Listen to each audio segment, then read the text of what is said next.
Alameda, California police have solved a crime 45 years after it happened, thanks to new technology. On March 16, 1977, Richard Bichelle was awakened by his 17-year-old son at 2:30 a.m. Richard Jr. worriedly told his father that he thought he heard a noise on the front porch of their home in Alameda, California. He was right. Outside, the pair saw a burglar casing the house. Richard and his son chased the burglar down the street. Richard Sr. was well ahead of his son. When his son caught up, he found his father stabbed 10 times on a sidewalk on Lincoln Avenue and the suspect gone. 43-year-old Richard, a U.S. Marine who fought in the Korean War, was transported to a local hospital where he succumbed to his injuries. Richard Jr. had the following to say about his father. Dad was a good man. He would bend over backwards to help people out, even strangers.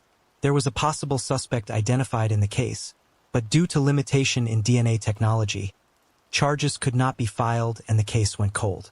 44 years after the crime happened, in 2021, the police department's cold case unit resubmitted a key piece of DNA evidence, a jacket that the suspect was wearing the night of the attack. A sample of blood from that jacket was sent to the Serological Research Institute in Richmond, which confirmed the blood belonged to the victim.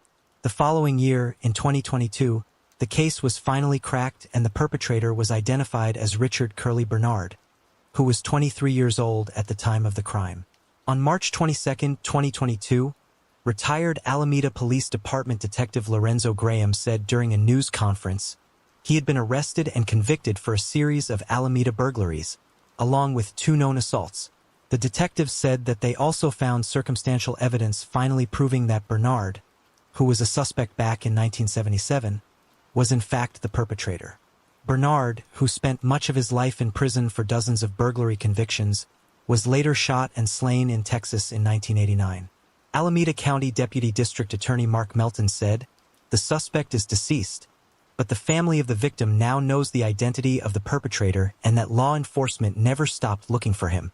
Richard Jr. said, "I am happy that we have got a final resolution to this.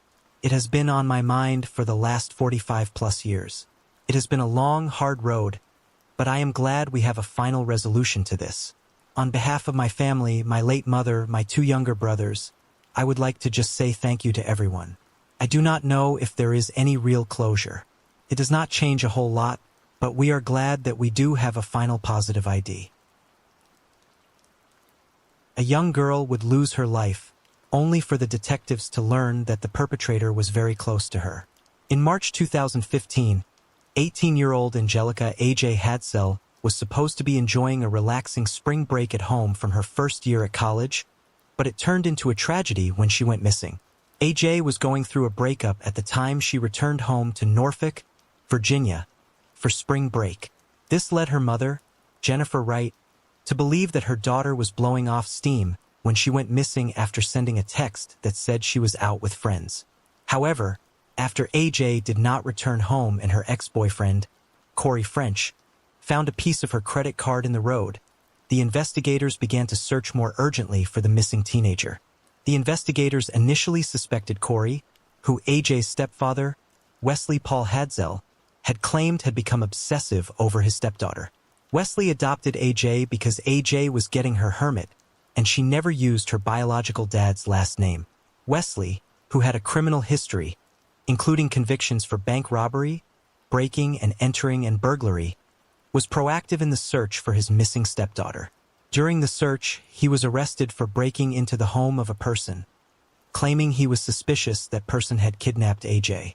He said the following after his arrest for breaking and entering: "I would do anything for my daughter, my wife, my kids, and they make it sound like I would do anything to keep myself out of trouble. I could not sit a minute away from where my daughter may have been." However, the investigation began to center around him. Wesley's co-workers told the police that he was visibly agitated and had to take the rest of the day off work, on the day his stepdaughter went missing. The investigators searched Wesley's Chevy Astro van and discovered a shovel, duct tape, and work gloves in the back of the car.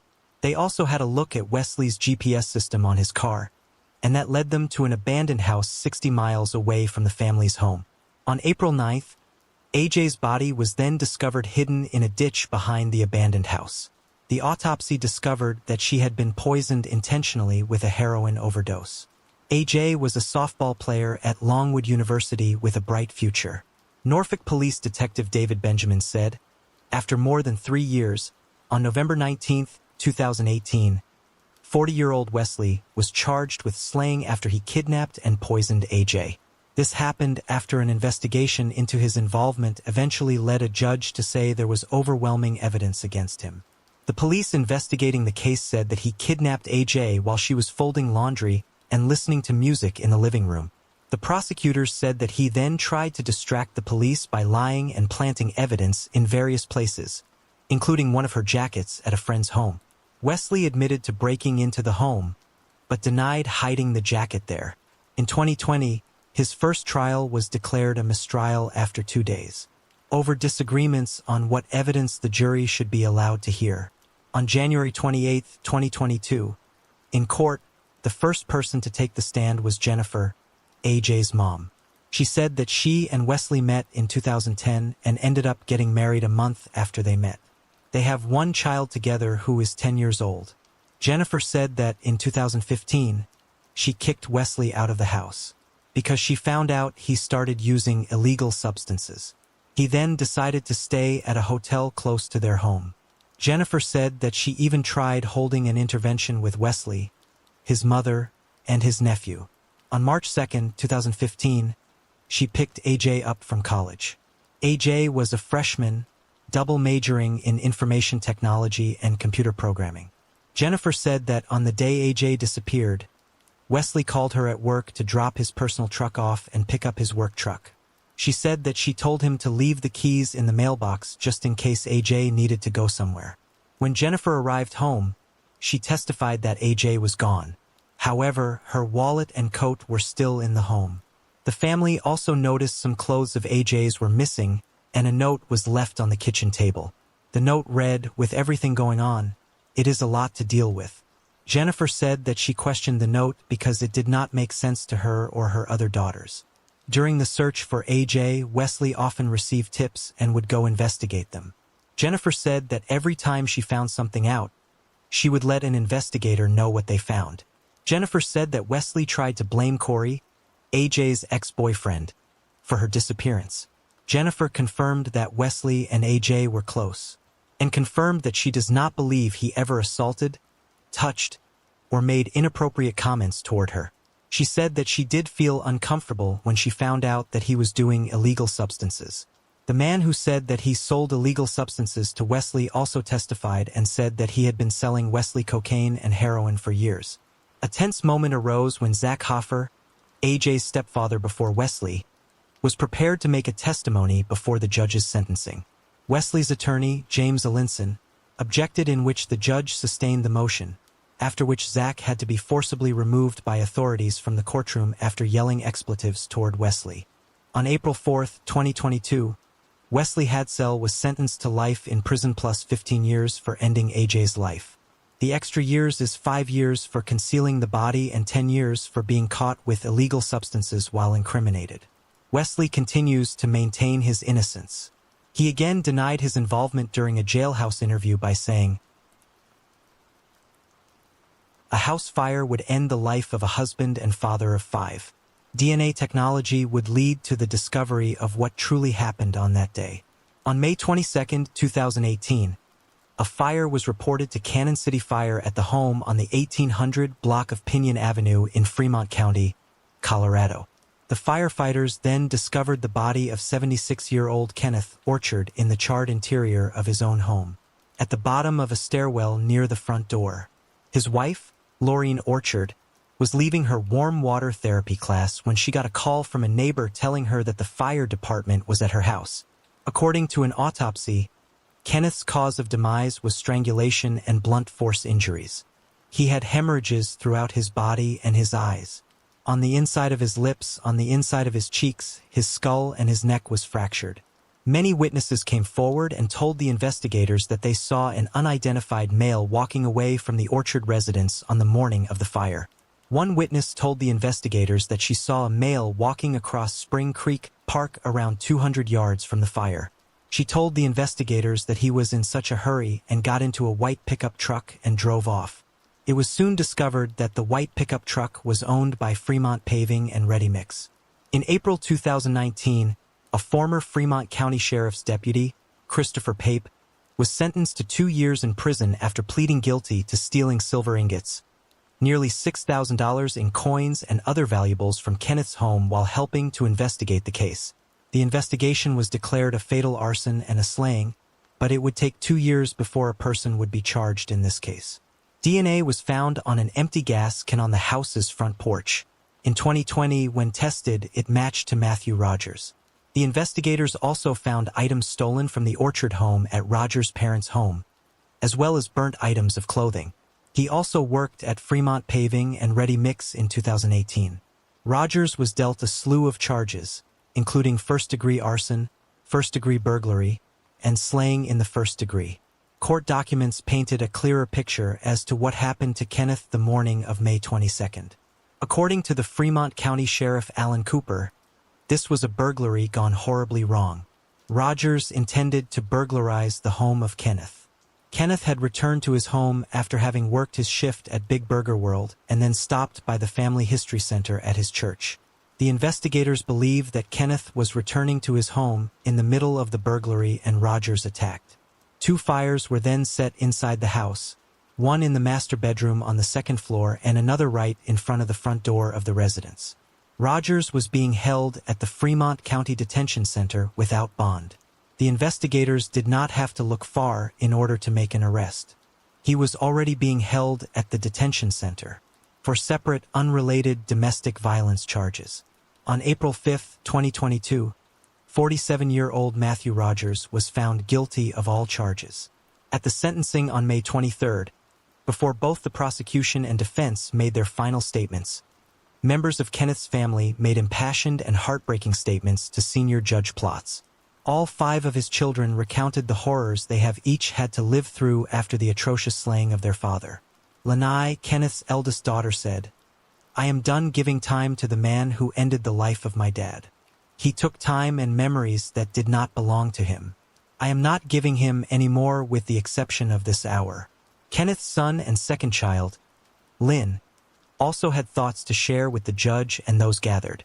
He recounted how alongside his newly widowed mother, he entered Walmart the day after the crime, in an attempt to gather her new belongings as her home was destroyed. He said, "Everything in the world my mother had was ripped from her. We stood in the clothing section of Walmart with an empty shopping cart, in shock, literally paralyzed by the magnitude of the task. How do you start there? What do you put into a shopping cart to rebuild a life?" Amy, the third child, said, "My whole world turned black. My face was black. My pants were black. My clothes were black. All my childhood memories were black. The windows were so black. And most of all, my heart was black." On May 22, 2018, Matthew Rogers gave me and my family a life sentence. A life sentence of trying to bring back color when we were given so much black. Lorene, Kenneth's wife of over 40 years, made her statement last. She said, "He was my best friend, husband, and companion. Where was my comfort and confidence? I needed Ken to help me cope with losing Ken." Rogers was sentenced to life in prison with no possibility of parole. The perpetrator would hear his fate 33 years after the crime took place. In May 1990, 20-year-old Susan Negersmith, from Carmel, New York, in Putnam County, was at the Jersey Shore in New Jersey with friends for Memorial Day weekend. She then went missing. The authorities found her body on May 27th behind a restaurant. Her demise had first been classified as accidental, but was later ruled a slaying. It was after a medical examiner who later studied autopsy photos, listed 26 points of trauma on the victim's body. She had also been assaulted. Neither evidence from the scene, which included scrapings from under her fingernails, nor police investigations, led to anyone being charged in her assault or demise, and the case went cold. 28 years later, in 2018, lab testing identified a person of interest, but then the authorities had to do the difficult job of finding a way to obtain his DNA. In June 2021, 3 years later, the DNA matched to Jerry Rosado. The Cape May County Prosecutor's Office then charged him in April 2022, when he was 62 years old, with assaulting Susan. He was not charged with her demise. In 2023, a state appeals court decision led to the dismissal of the charge due to the statute of limitations, and the state's highest court decided not to disturb that decision. At the trial level, Rosado's lawyers argued the statute of limitations at the time of the crime. In 1990 was 5 years and the clock had run out. The trial judge, though, denied the argument, saying the clock did not start until 2021, when the investigators made a DNA match, citing a 2002 change to the assault statute. Rosado's lawyers went to the appellate level, where a panel of judges reversed the trial judge, finding the statute of limitations was 5 years in 1990. The appeals decision explained how 2 changes to the assault law since then did not impact this case.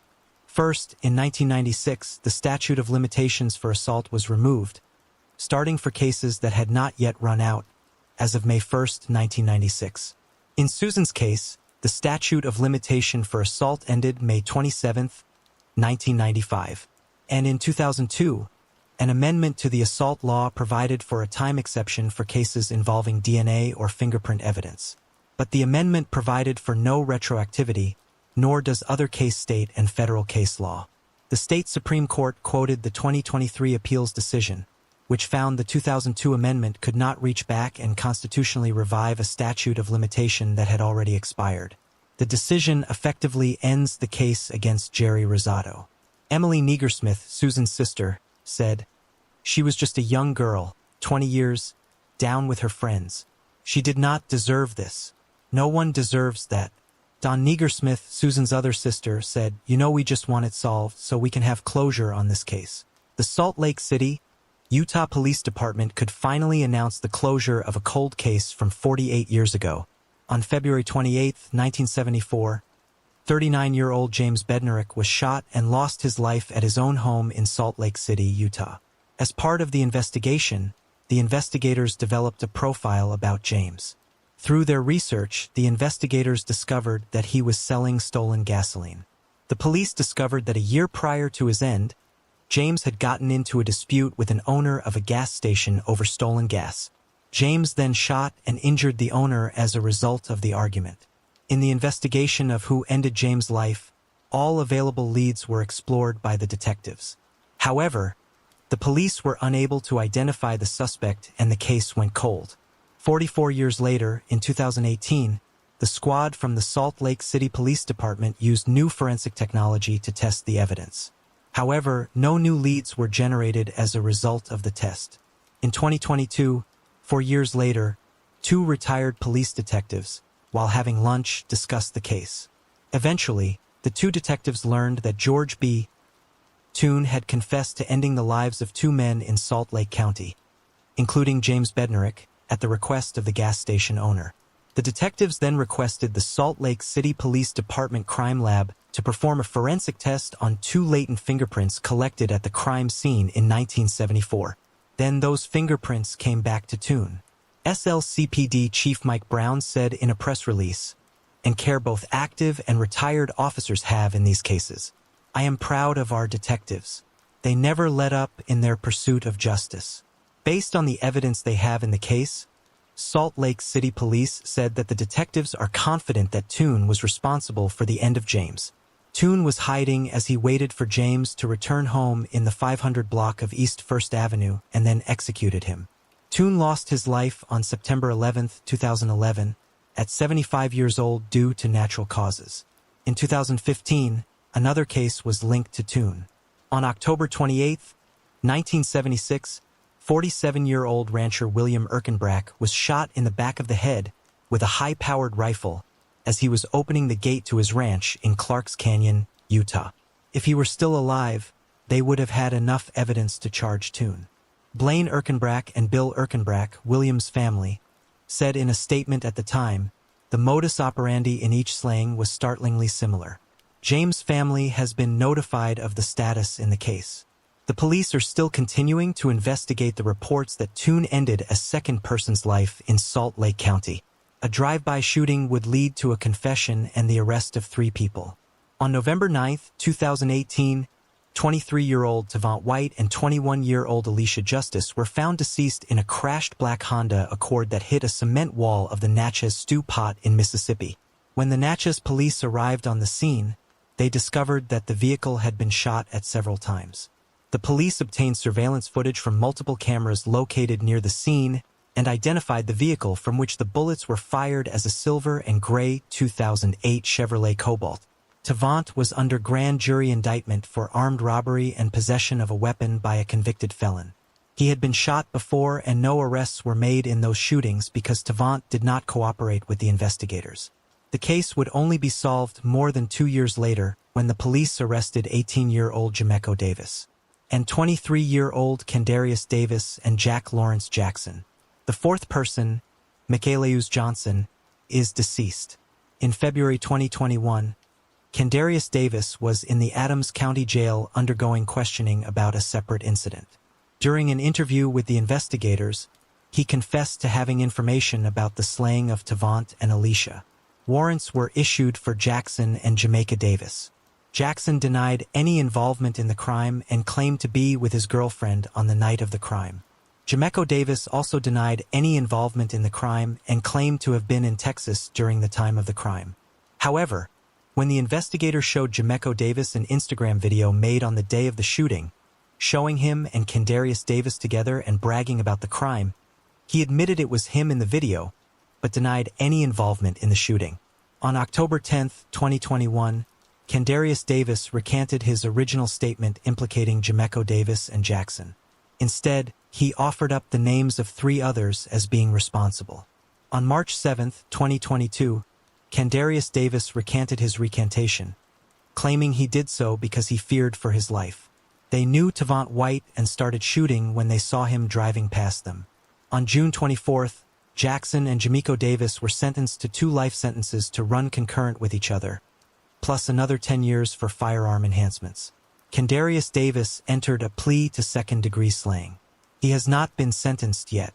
On January 19, 2024, the firearm enhancement convictions were vacated for Jackson and Jameco Davis.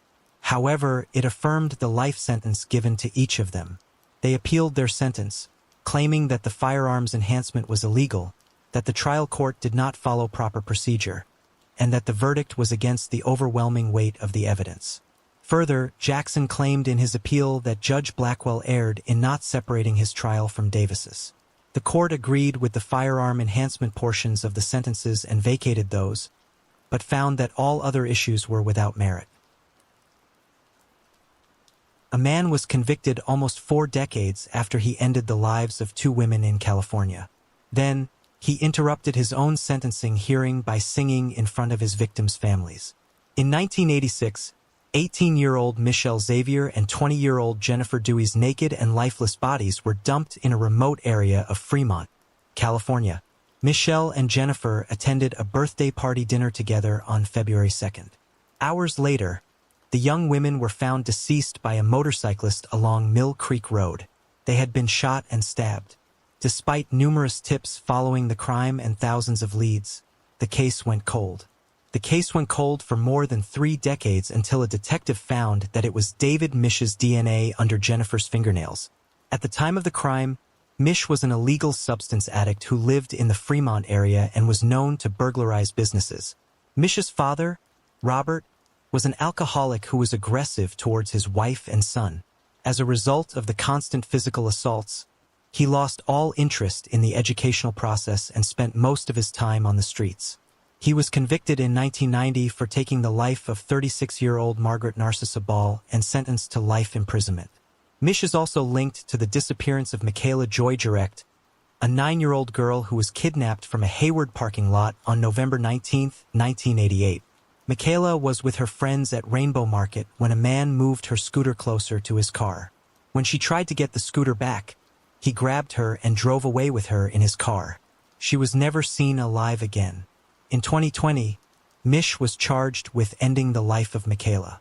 The Alameda County District Attorney's Office wrote, Mr. Mish claimed that he had seen the 2 young women being kidnapped at gunpoint and tried to save them. He used this as an explanation for the presence of his DNA in this case. Mish's DNA and lies were presented as evidence at his trial. Another piece of evidence stemmed from one of the victim's hands, which had a partial license plate number written on it. The plate matched a vehicle associated with Mish. On December 19, 2024, a jury found Mish guilty on 2 counts of first-degree slaying. On January 21st, during his sentencing hearing, family members were reading their victim impact statements when Mish disrupted the proceeding by singing inside the courtroom. The sheriff's deputies then removed him from the courtroom. The prosecutors said that Mish displayed disrespectful behavior purposefully so that he would be thrown out. Chief Assistant District Attorney Royal Roberts said, "But a blatant display of no remorse for taking the lives of Jennifer Dewey and Michelle Xavier. The families of these 2 young women have been waiting nearly 40 years to receive justice for their tragic and senseless slayings." Roberts said, "Thanks to the jury and this conviction, Mr. Mish will be held accountable. I want to recognize the prosecution team for their professionalism and hard work. On this very complex case, starting with Deputy District Attorney Allison Donovan, 63-year-old David Mish will begin serving 25 years to life sentences consecutively in state prison after he completes the 18 years to life sentence he is currently serving. After nearly 40 years, the loved ones of a slain Colorado man finally got the justice they have been seeking. On November 21, 1985, 51-year-old Roger Dean became the victim in a slaying that was so horrific it was like a scene from a movie. A man in a ski mask broke into Roger's Lone Tree home in Littleton, Colorado, and forced him to tie up his wife, Doris Jean DJ Dean, and tape her mouth shut. He then demanded the $30,000 in their savings account. But Roger tried to flee the house, and then the intruder shot and ended the life of Roger. A backpack and an orange ski mask that Roger tore off from the perpetrator's head was left behind when the suspect left the scene. According to witnesses, the perpetrator ran down the street of their neighborhood and got into a car. Those witnesses said sped away. From the beginning, several aspects of the case puzzled the investigators. Roger had twine marks on only one wrist, so it appeared that he had never actually been tied up by the gunman. Also, Roger was wearing contact lenses when he was shot. Yet, strangely, in an upstairs bedroom, his glasses were found covered with duct tape. Sergeant Anthony Spurlock of the Douglas County Sheriff's Department believed that both the twine and glasses were red herrings, planted to give the impression that Roger had been blindfolded and bound. He said, "We believe that Roger hired an individual to come over to basically kidnap him, take him to his bank, withdraw $30,000 from their account, and then obviously drop Roger off someplace so Roger could report a robbery and he would have that $30,000 to himself." During the investigation, the police also learned that Roger had taken nearly $30,000 from his business and put it in a secret account. According to DJ, her husband was not capable of what the police had accused him of. She said, "My heart, I cannot believe that Roger had anything to do with this. This is the man I was married to for 26 years. And yes, there had been personal problems in the last years, especially since the demise of our son, but I knew the man too well." DNA samples were taken from the hair on the ski mask that was left behind, but due to a lack of advanced DNA technology, the case went cold. 5 years later, on July 21, 1990, DJ and their daughter Tamara received an anonymous letter. Its author claimed to be the man who took the life of Roger. The letter demanded $150,000 that he said was owed to him. If the money was not delivered, he threatened to slay again. The letter read in part, "Do you know that I have met your daughter Tammy on a few occasions? Do not make me end her. Your son is deceased. Your husband is deceased. Do not risk your daughter. She is the last one left." The authorities were convinced that the letter was legitimate and that it was written by Roger's perpetrator. He wrote that he would call her 6 days later on July 27th. DJ and Tammy were given round-the-clock protection. FBI agents moved into the house and set up a wiretap. When the man called as promised, he told DJ that Roger owed him money and that he wanted to be paid back. DJ agreed to pay him the $150,000. The FBI traced the call to a phone booth in Denver, but by the time they got there, the caller was gone. Roger's perpetrator called 12 more times, and then he told DJ to drive to a supermarket 20 miles north of her home and wait for further instructions. DJ tried to trap the caller with the help of an FBI agent hidden in her car. Surveillance trucks and a SWAT team were nearby. The man finally called and told DJ to leave the $150,000 in an alley behind an apartment complex in downtown Denver. Later that evening, on August 19, 1990, the FBI watched as DJ made the drop. They waited until dawn, but no one showed up. Special Agent Bob Pence of the Denver FBI said whether or not he spotted something, whether or not he just took for granted that the law enforcement was involved, or whether or not he got cold feet, and although he did not detect any type of law enforcement, he just was too scared to actually make the pickup. I think all of those are possibilities. In his last call, the extortionist told Tammy that he planned to end her life. He said he would strike when she least expected it. The authorities only knew that the suspect is white, about 6 feet tall, and uses an extensive vocabulary. Even though there was an account of a 9-year-old girl, Carly Gibson, that said it was a black man, the statute of limitations has been exceeded in this case. The affidavit says, and investigators were never able to determine who wrote the extortion letters or made the calls, and the case went cold.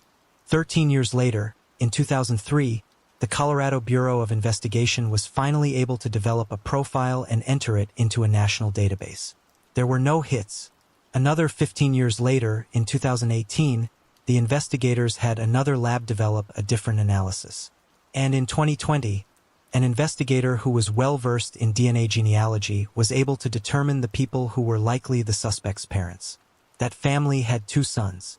All of the years of waiting for the crime to be solved eventually became insufferable for DJ.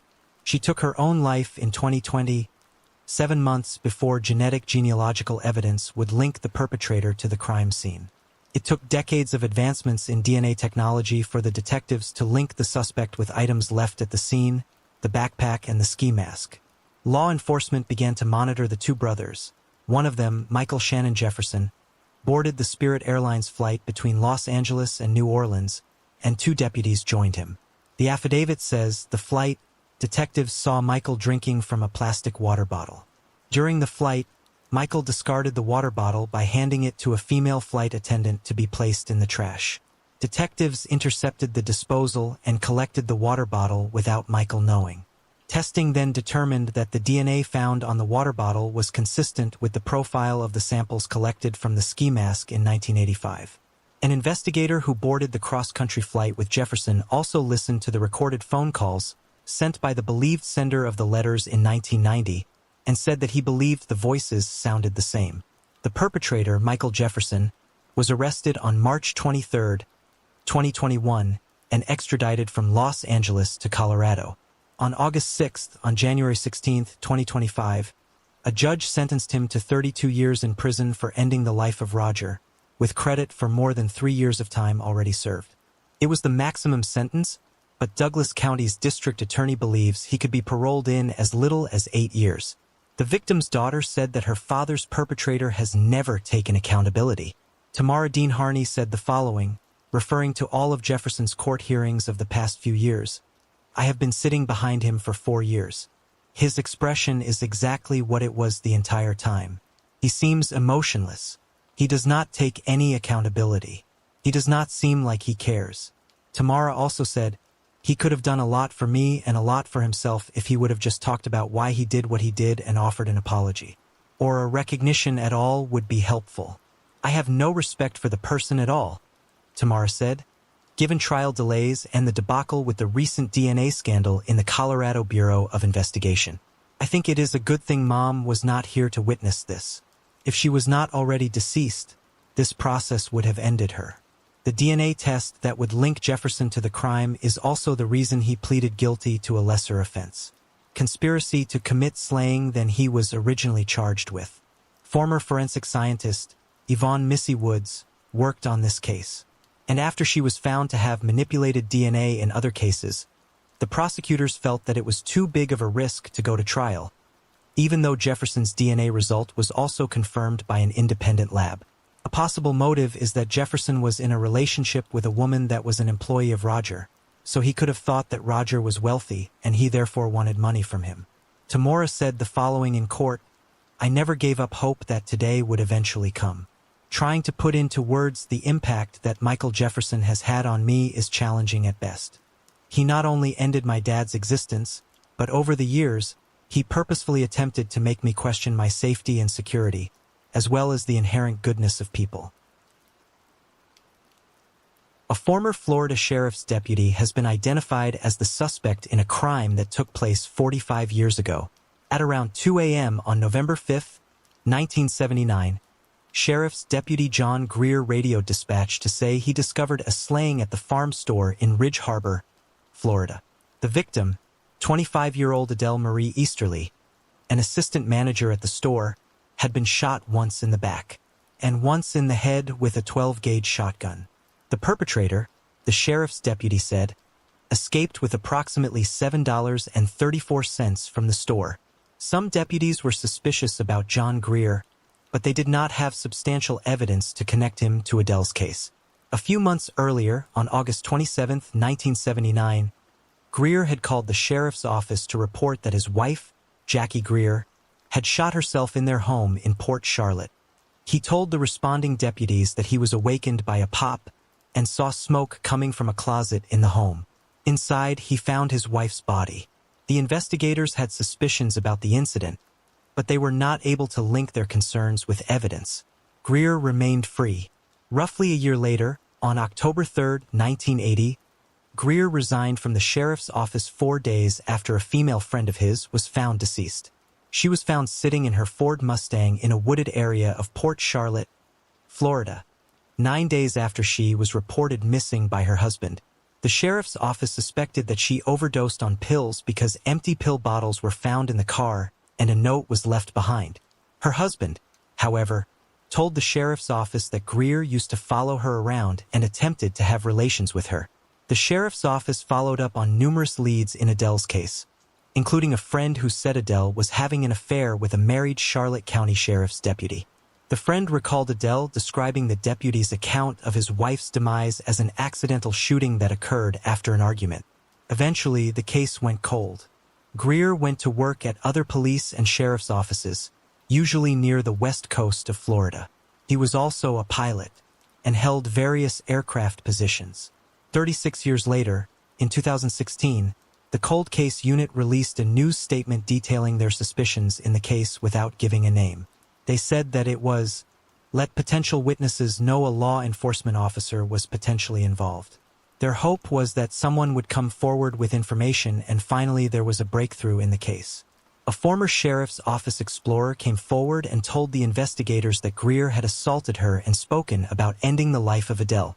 She was also working the night that Adele lost her life and said that she saw Greer had blood on his bare hand. The detectives found the woman's allegations credible, but the statute of limitations for potential crimes linked to the alleged assault appeared to have run out. So instead, they focused on the cases of Adele Easterly and Jackie Greer. The Cold Case Unit developed probable cause to arrest Greer, and in April 2023, the investigators traveled to Tennessee, where he was living in an extended care facility in Kingsport. In his interview with the investigators, even though he was bedridden and could not carry on long conversations, Greer admitted to shooting both Adele and his wife. The deputies also investigated another suspicious fatality, and some reported assaults connected to Greer, but were not able to gather conclusive evidence on those cases.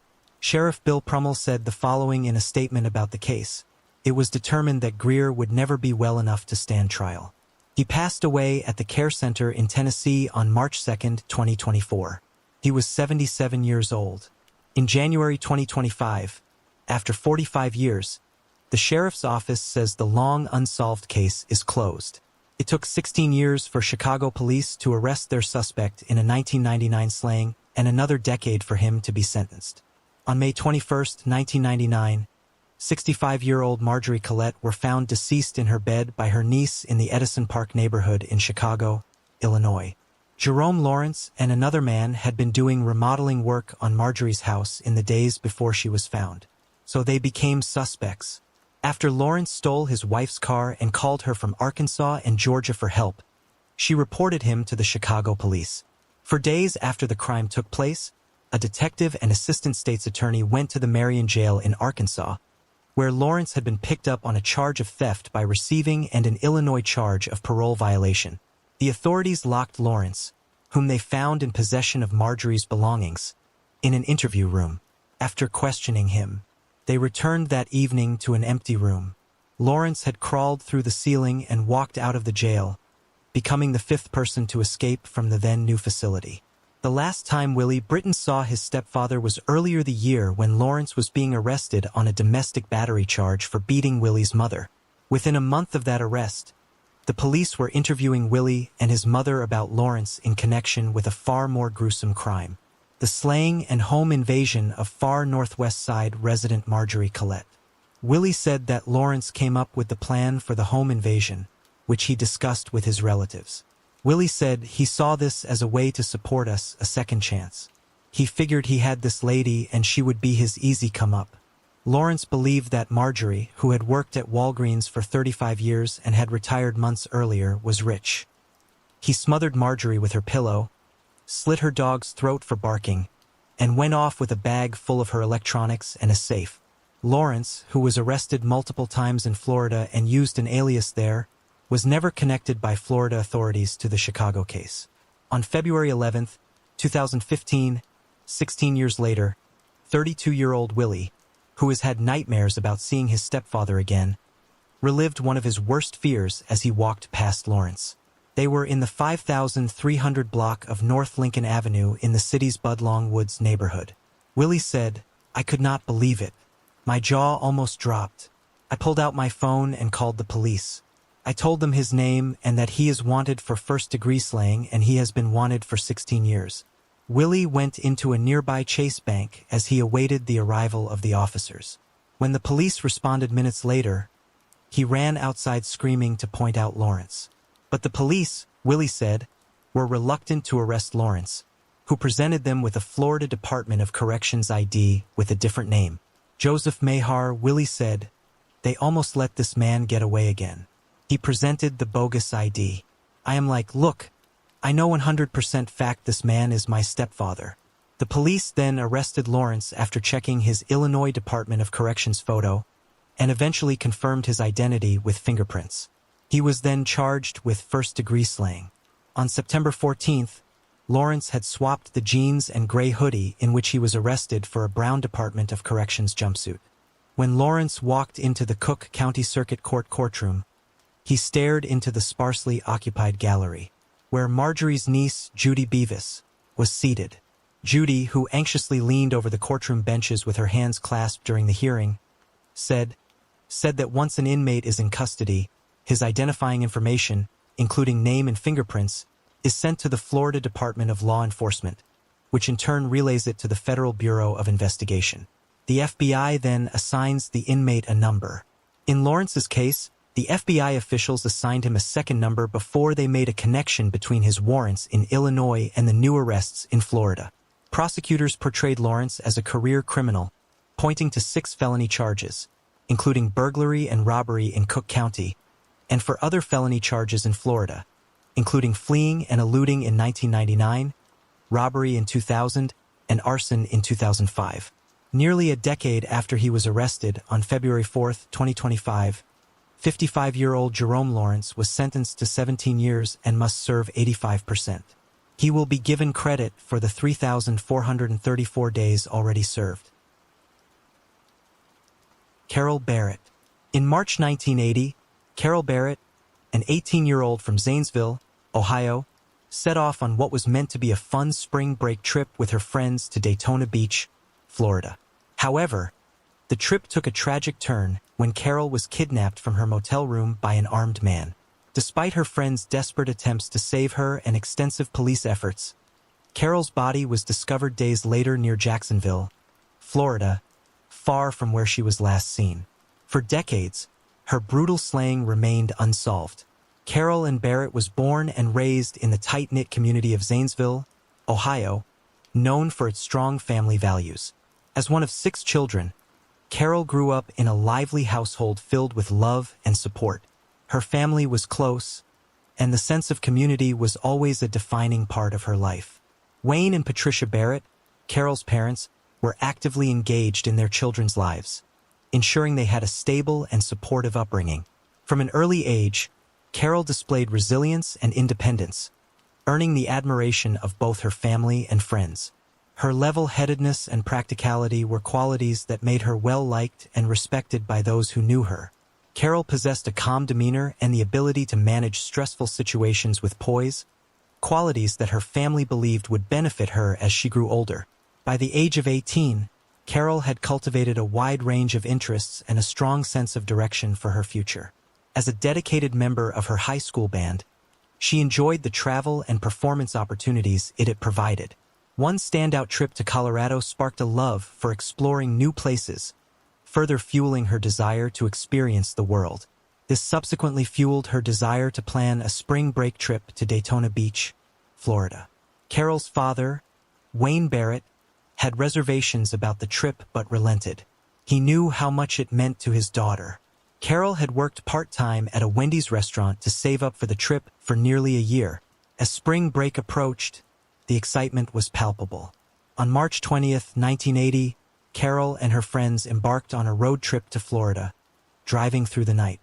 Once they arrived, they checked into the Treasure Island Inn, a well-known oceanfront hotel in Daytona Beach shores. Eager to enjoy their time away, the group quickly headed to the beach, excited for a week of fun and relaxation in the Florida sun.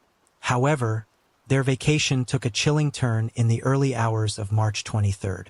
After a night of socializing in the girls' oceanfront room on the 6th floor, Carol and a friend, 18-year-old Scott Grubb, left to visit a nearby store. This was around 2 a.m. As Carol and Scott made their way towards the elevator, they were suddenly confronted by a man waving a gun. The assailant aggressively forced them back towards their motel room. He demanded that they re-enter. Worried about the intruder's motives, their friend Steve insisted they couldn't access the room because they didn't have a key. However, the gunman was undeterred and shoved Steve toward the door. In fear, both Steve and Carol banged on the door until one of their friends opened it from the inside. Upon entering, the gunman seemed momentarily startled by the number of people in the room but quickly regained composure. He ordered everyone to remove their clothes and, after a tense exchange, took about $200 in cash from the group. Then, stating his need for a hostage to facilitate his escape, he initially chose 17-year-old Pam Queen. But when Pam reacted with immediate hysteria, he reconsidered. He muttered that she would be too problematic. Instead, Carol volunteered to go in her place. She opted to keep calm under pressure. The gunman instructed Carol to dress while he corralled the others, still undressed, onto the balcony. He assured them that Carol would be released within an hour. He then locked the sliding glass door behind them as he escorted Carol out of the room. Carol's friends shouted for help, but when no one responded, they knew they had to take action. One of the boys daringly crossed to an adjacent balcony. He carefully avoided a dangerous 70-foot drop. Once there, he alerted the surprised residents. They then immediately called the police. The police response was quick, but the kidnapper and Carol had a 20-minute head start. The initial search was hampered by the lack of witnesses or any clue of the vehicle used. Carol's friends provided a detailed description of the man to the police. Described as a man in his early 20s, around 5 feet 10 inches tall with reddish-brown hair. He had a beard, mustache, and a distinctive mole on his left cheek. He was last seen wearing a brown suede jacket, tan pants, and gold aviator-style glasses. Despite this detailed description, the leads were slim. The hopes that Carol would be released within an hour faded as sunrise came and went. As the hours passed with no sign of Carol, the reality of the situation began to sink in. Pam, taking on the painful duty of informing Carol's parents, relayed the devastating news. Carol's father Wayne, who had been initially reluctant about the trip, was overwhelmed with worry. He tried his best to hold on to hope due to Carol's known resilience and level-headedness. As dawn broke with no word from or about Carol, her parents, alongside her friends, clung to the hope instilled by the abductor's words. They prayed for her safe return. The FBI joined the investigation. They assisted local authorities by interviewing other guests and staff at the Treasure Island Inn. Unfortunately, no useful information emerged. The next day, Daytona Beach detectives were alerted to the discovery of a young woman's body in a remote area near the Jacksonville airport. This is almost 100 miles from where Carol was last seen. Found 30 feet from Interstate 95, the woman was dressed similarly to Carol at the time of her abduction. Two of Carol's friends traveled to Jacksonville to identify the body. They confirmed everyone's worst nightmare. Carol had met a violent end. Carol's friends and family, who held on to hope of her safe return, were devastated by the grim discovery. Despite initial promises by the abductor that she would be released, her life was senselessly taken much too soon. When discovered, Carol showed no obvious injuries despite some dried blood on her face. An autopsy later revealed she had been fatally shot once in the back of her head. This was done with a small caliber gun. She was found partially clothed with her upper body exposed. Her white sweater was over her head and her t-shirt nearby. Her jewelry remained intact. The autopsy also noted that she was assaulted. There were no defensive wounds. This suggested that Carol was probably unaware of the imminent danger and was shot execution style, likely without warning. Detectives facing a lack of leads relied on the description from Carol's friends to create a composite sketch of the suspect. This sketch was distributed to police across the country, to toll collectors on major East Coast highways, and featured in local newspapers and on television. Detectives pored over every detail from forensic evidence that the crime seemed to interviews with potential witnesses. They even analyzed traffic camera footage and questioned known criminals in the area. They took a close look at similar crimes in neighboring states, hoping for a breakthrough that would link the cases. Even after the suspect's sketch was widely circulated, weeks turned into months without any significant leads.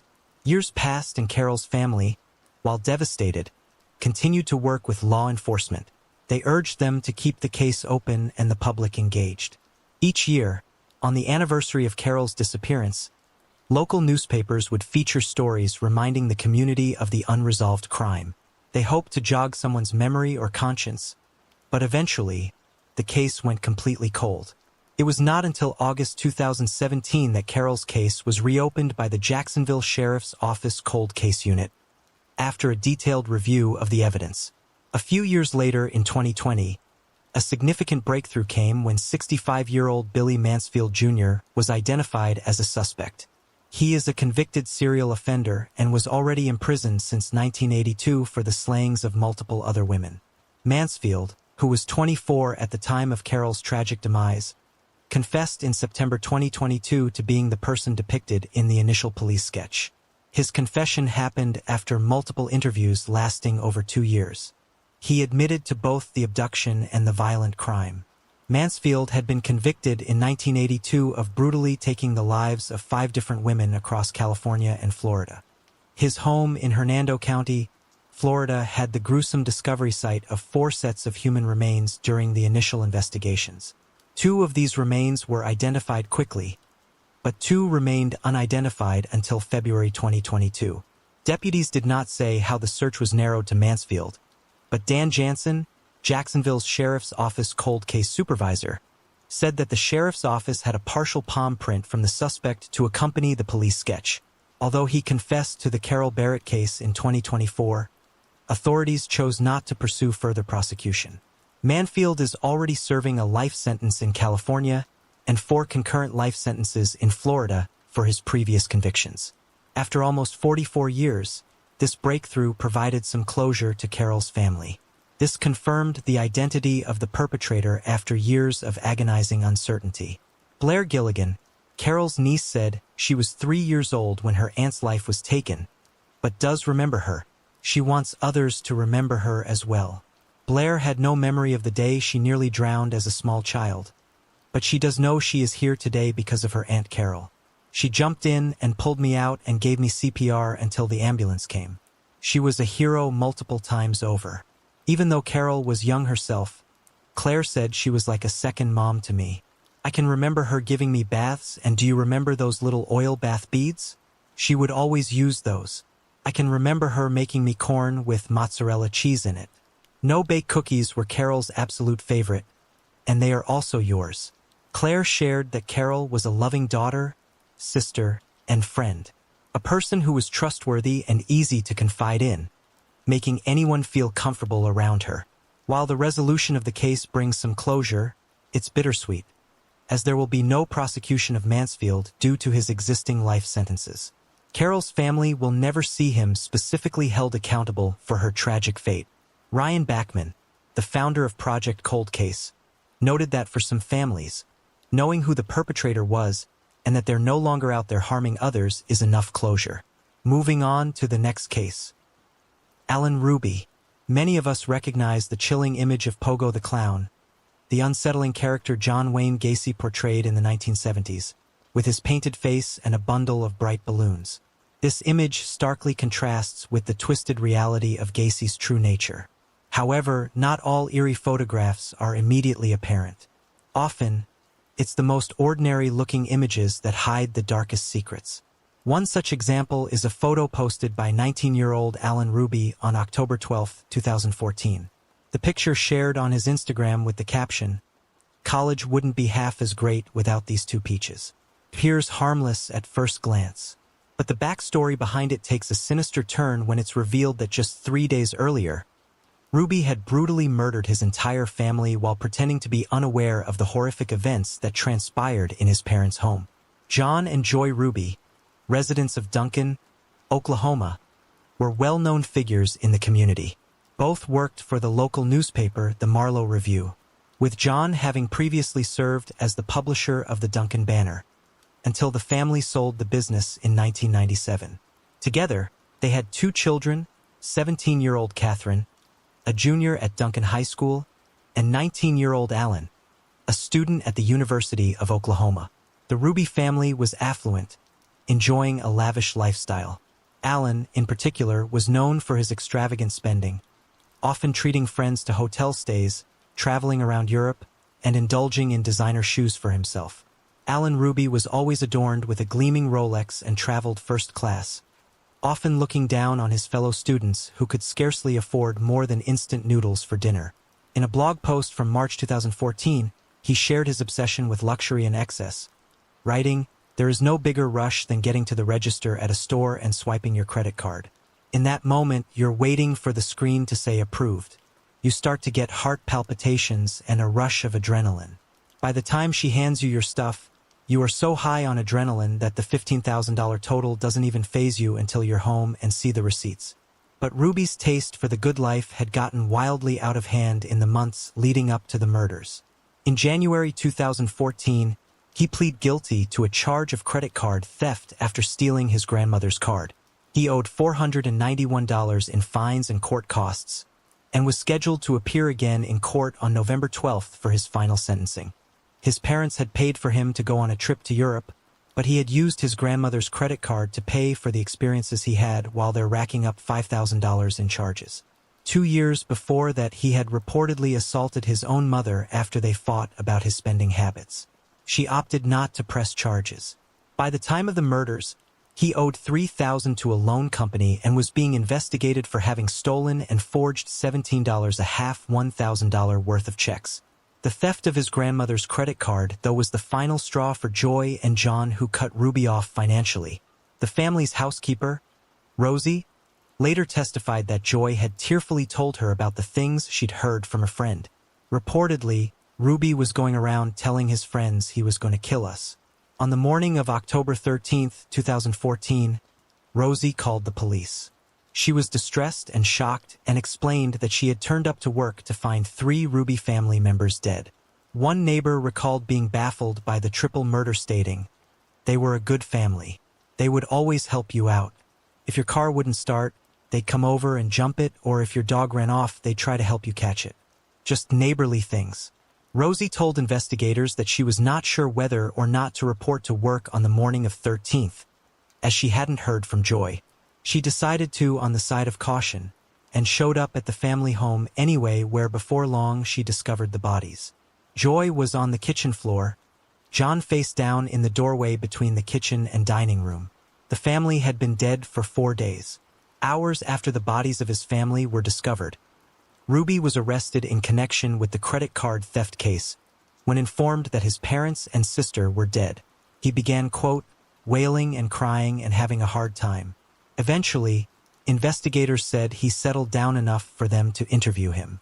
They noted that at this point, Ruby had become their #1 suspect in the murders, and it wasn't long before he confessed. Ruby told detectives that on October 9th, he had taken his father's gun and approached his mother first in the kitchen. When Joy turned to him, he shot her in the head. However, after collapsing on the floor, she still showed signs of life.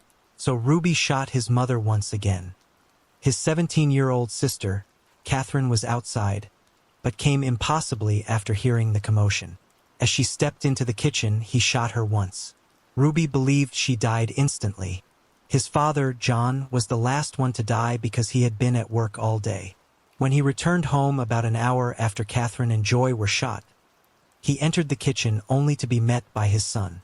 Ruby fired the gun, shooting his father in the head. Like his mother, though, his father was still alive when he hit the ground, so Ruby fired again. Following the murders, Ruby ransacked the house to make it look like a robbery gone wrong. He took the footage from his family's at-home surveillance system and fled to his university campus.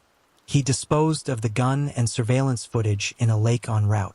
He later traveled to Dallas, where his university was playing a sports match against the University of, though he didn't attend the game. He then stayed with friends at the Ritz-Carlton in Dallas. Ruby also admitted to police that he left his phone behind when he traveled to Duncan so that his real location wouldn't be given away if investigators looked into it. He reportedly posted photos of the view from his dorm room on the night of the murders. Alan Ruby believed that by eliminating his family, he could inherit their wealth, clear his debts, and maintain his extravagant lifestyle. In February 2016, Ruby pleaded guilty to 3 counts of first-degree murder as part of a plea agreement that spared him from the death penalty, which the prosecution had initially sought. He was sentenced to 3 consecutive life terms without the possibility of parole. As part of the plea deal, Ruby agreed not to contact his relatives, not to profit from his crimes through book or movie deals, and not to communicate with the media. Before I continue, I want to remind you that only a small percentage of people who watch my videos are actually subscribed. So if you enjoy my content, consider subscribing. It's free and you can always change your mind later. Now let's move on with the video. Moving on to the next case. Evansdale murders. Evandale, a small city in Black Hawk County, Iowa, is located just 10 miles southeast of Waterloo, the 4th most populous city in the state. For years, the town, with a population of around 5,000, enjoyed a peaceful existence. However, since February 2012, this quiet area has become associated with a violent crime that would forever haunt its residents, leaving 2 families in desperate search of answers. This is the case of the Evansdale murders. Lyric Ray Lynn Cook was born on October 2, 2001, in Waterloo, Iowa, to Dan and Misty Morrissey. Lyric also had a brother named Dylan, with whom she shared a close bond. Both of Lyric's parents struggled with drug abuse, and as a result, Lyric was primarily raised by her grandmother, Wilma Cook. She attended Kingsley Elementary School in Waterloo, where she enjoyed playing outside, bowling, cheerleading, and gymnastics. Lyric was often described as a special young lady with an infectious personality, bringing joy to everyone around her. Lyric had a deep compassion for both her family and friends. She particularly enjoyed spending time with her grandmother, often playing card games together in the afternoons. Elizabeth June Marie Collins was born on July 3, 2003, at Allen Memorial Hospital in Waterloo, Iowa, to Drew and Heather Collins. Elizabeth grew up with 3 siblings, 1 brother named Kelly and 2 sisters named Amber and Kelly. She loved playing with her siblings, often taking the lead and ordering them around. Elizabeth had a bubbly personality and loved dressing up, getting her nails and hair done. She enjoyed singing, riding her bike, and playing softball and hockey. A student at Pointer Elementary School in Evansdale, she also had a dog named Gus, with whom she had become inseparable. Lyric's mother, Misty, and Elizabeth's mother, Heather, were sisters, which made Lyric and Elizabeth cousins. The 2 girls often played together, especially since Lyric spent a lot of time with her grandmother. During the summer holidays of February 2012, Lyric and Elizabeth were spending a lot of time together at their grandmother, Wilma's house, where often played cards and rode their bicycles together. On July 13, 2012, Lyric and Elizabeth were on one such bicycle ride around Evansdale. The girls' grandmother saw the girls riding their bike at around 12:15 p.m. near downtown Evansdale. The girls were seen at about 12:23 Unproven Boulevard in Evansdale and then spotted between 12:30 and 1 p.m. on Gilbert Drive, which was about 1.5 miles from their grandmother's house. The area was not far from Myers Lake, a popular fishing and recreational area. That was the last time Lyric and Elizabeth were seen alive. About 2 hours later, when the girls hadn't returned to their grandmother's house, their family began searching for them, calling friends and relatives to see if anyone had seen the girls. When they couldn't find any leads, the family contacted the police at 2:48 p.m. The Evansdale police began canvassing the area, and hundreds of volunteers from the community joined in the search for the missing cousins. Blackhawk sheriffs and the local fire department also joined in to search for the missing girls. At 4 p.m., the bikes belonging to Lyric and Elizabeth were found by local firefighters on a trail on the southeast corner of Myers Lake. Elizabeth's purse, which had a cell phone in it, was also found about 25 feet away just on the other side of the fence. But Lyric and Elizabeth were nowhere to be found. The cell phone was used by the girls to play games and was not activated to make phone calls. When the bicycles were found, it became apparent that the girls were in imminent danger and that time was of the essence. Flyers were posted throughout the community, urging for the safe return of the girls. The police intensified their search and brought in divers from Cedar Valley Underwater Search and Rescue to help search Myers Lake.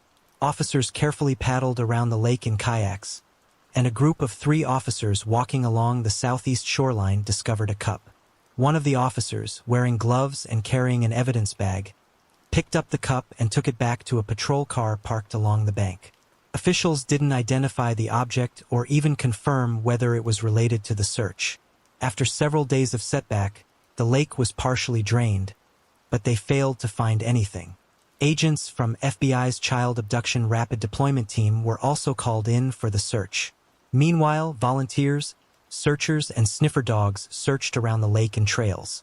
Police even followed the sanitation crews as they collected trash throughout the community. However, nothing came of it. The police conducted hundreds of interviews and retrieved footage from security cameras. The girls were seen on one security footage obtained from an auction house in an alley located a short distance away from their grandmother's house. Soon, a tip line turned up numerous reports of articles of clothing that had been found but none belonged to the girls. Tips came from across the United States as it gained national attention. The police began to question registered sex offenders and anyone recently arrested for the sexual abuse or enticement of a minor in the area. Many of them were interviewed several times and were even asked to take a polygraph test. Unfortunately, all of them were cleared. The family and friends of the girls were also questioned and interviewed. The family members agreed to have their phones and personal computers taken for examination, but there was no sign of any suspicious activity, and all of them were cleared. Within the next few months, police began investigating Lyric's parents, Dan and Misty, although they did say they were not suspects in the disappearance. Dan and Misty were divorced, but both parents had a history of drug abuse, and her father had a history of making drugs in the house while the children were home, including the day they disappeared. Dan specifically had numerous charges going back to the 1990s, which included crimes from burglary to possession and distribution of methamphetamines in large quantities. Not long before the girls vanished, Dan was also charged with physical assault on Misty, and at the time of the girl's disappearance, he had a restraining order against him preventing him from contacting Misty. Dan was scheduled in court to testify against people he had meth deals with shortly after the girl's disappearance. At the time, Dan had pending cases against him, charging him with possessing, dealing, and making methamphetamine and a range of other drug charges that could lock him up for decades if convicted. A year and a half after the girls went missing, Dan was sentenced to 90 years in prison for drug charges. Misty also had a checkered past and was convicted in 2014 for several crimes, which included excessive alcohol and drug-related offenses. She only served a short time in prison and would be released a year later. Despite their offenses, both parents maintained they had nothing to do with the girls' disappearance. Despite extensive investigation, no new update would be received for months. Then, on December 5, 2012, hunters came across two deceased bodies in the Seven Bridges Wildlife Park near Reedland in Bremer County, a wildlife area about 25 miles from where the girls were last seen. They contacted law enforcement officials at 12:45 p.m.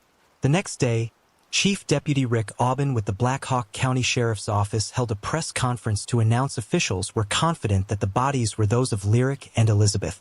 Aubin said there were no other missing persons cases and the remains found were of a smaller stature. The bodies were transported to the State Medical Examiner's Office in Ankeny for a positive on December 10, 2012. The Iowa State Medical Examiner's Office confirmed the bodies found were those of Lyric Cook and Elizabeth Collins. On February 6, 2013, officials announced that the trail and park at Myers Lake would be renamed to honor the memory of Lyric and Elizabeth. The trail that runs around the lake is now known as the Trail of Angels. The park next to the lake will also be known as Angels Park. The city also declared July 13th as Lyric and Elizabeth Day. According to the police, the area where the bodies were found was very isolated and not many people knew about it, suggesting that the perpetrator was familiar with the park. Authorities would never reveal the cause of death of the girls and other crucial information relating to the murder. This is usually done to help avoid false confessions, which actually did happen in this case. In February 2012, the police would receive two separate confessions claiming to be the killer. The authorities, however, were able to quickly rule them out, as they were not able to share any information that wasn't already revealed to the public. On June 24, 2013, 6 months after their bodies were found, authorities announced that they had 3 different witnesses who told police they saw a white full-sized older model SUV similar to a Chevy Suburban or Ford Bronco parked on Arbutus Avenue on July 13th, the day the girls vanished. Arbutus Avenue meets the bike trail where the girls' bicycles were located. The vehicle was described as a large and clunky white SUV and an old-style boxy Suburban. 2 of witnesses had reported seeing this white SUV parked between the bike trail signs. The other witness told police that they saw the vehicle parked near the woods on the east side of the lake, which was only a few 100 feet away from where the bikes were found. All 3 witnesses say they had seen the SUV sometime between 11:30 a.m. and 12:30 p.m. There was some criticism as to why police didn't reveal the vehicle information sooner. It was found that while 2 witnesses came forward during the initial canvassing of the area, the 3rd witness would come forward almost a year later because they assumed someone had already told police, and that police just didn't know if the information was of any significance at the time. After the 3rd witness came forward, the police forwarded this tip to the media and asked for anyone with information to come forward. Around the same time on May 20, 2013, Kathleen Shepard and Desi Hughes were walking home from their school when they were lured into a pickup truck by a man. The man drove the girls around in his truck for some time before he took them to a hog confinement site where he zip-tied their hands together. The men then took Kathleen to another part of the property. When he left, Desi was able to escape and went for help. When the police arrived at the scene, they located his truck and found him dead inside. He had taken his own life. There were, however, no signs of Kathleen. Hundreds of police officers and volunteers scoured the network of rural roads and trails in the search for the 15-year-old deploying aircrafts and sniffer dogs. Kathleen's body would be found a few weeks later on June 7, 2013 in the Des Moines River about 20 miles downriver from the pig farm. She had been stabbed and beaten to death. The police quickly identified the kidnapper as Michael Kunder, a registered sex offender from Stratford, Iowa.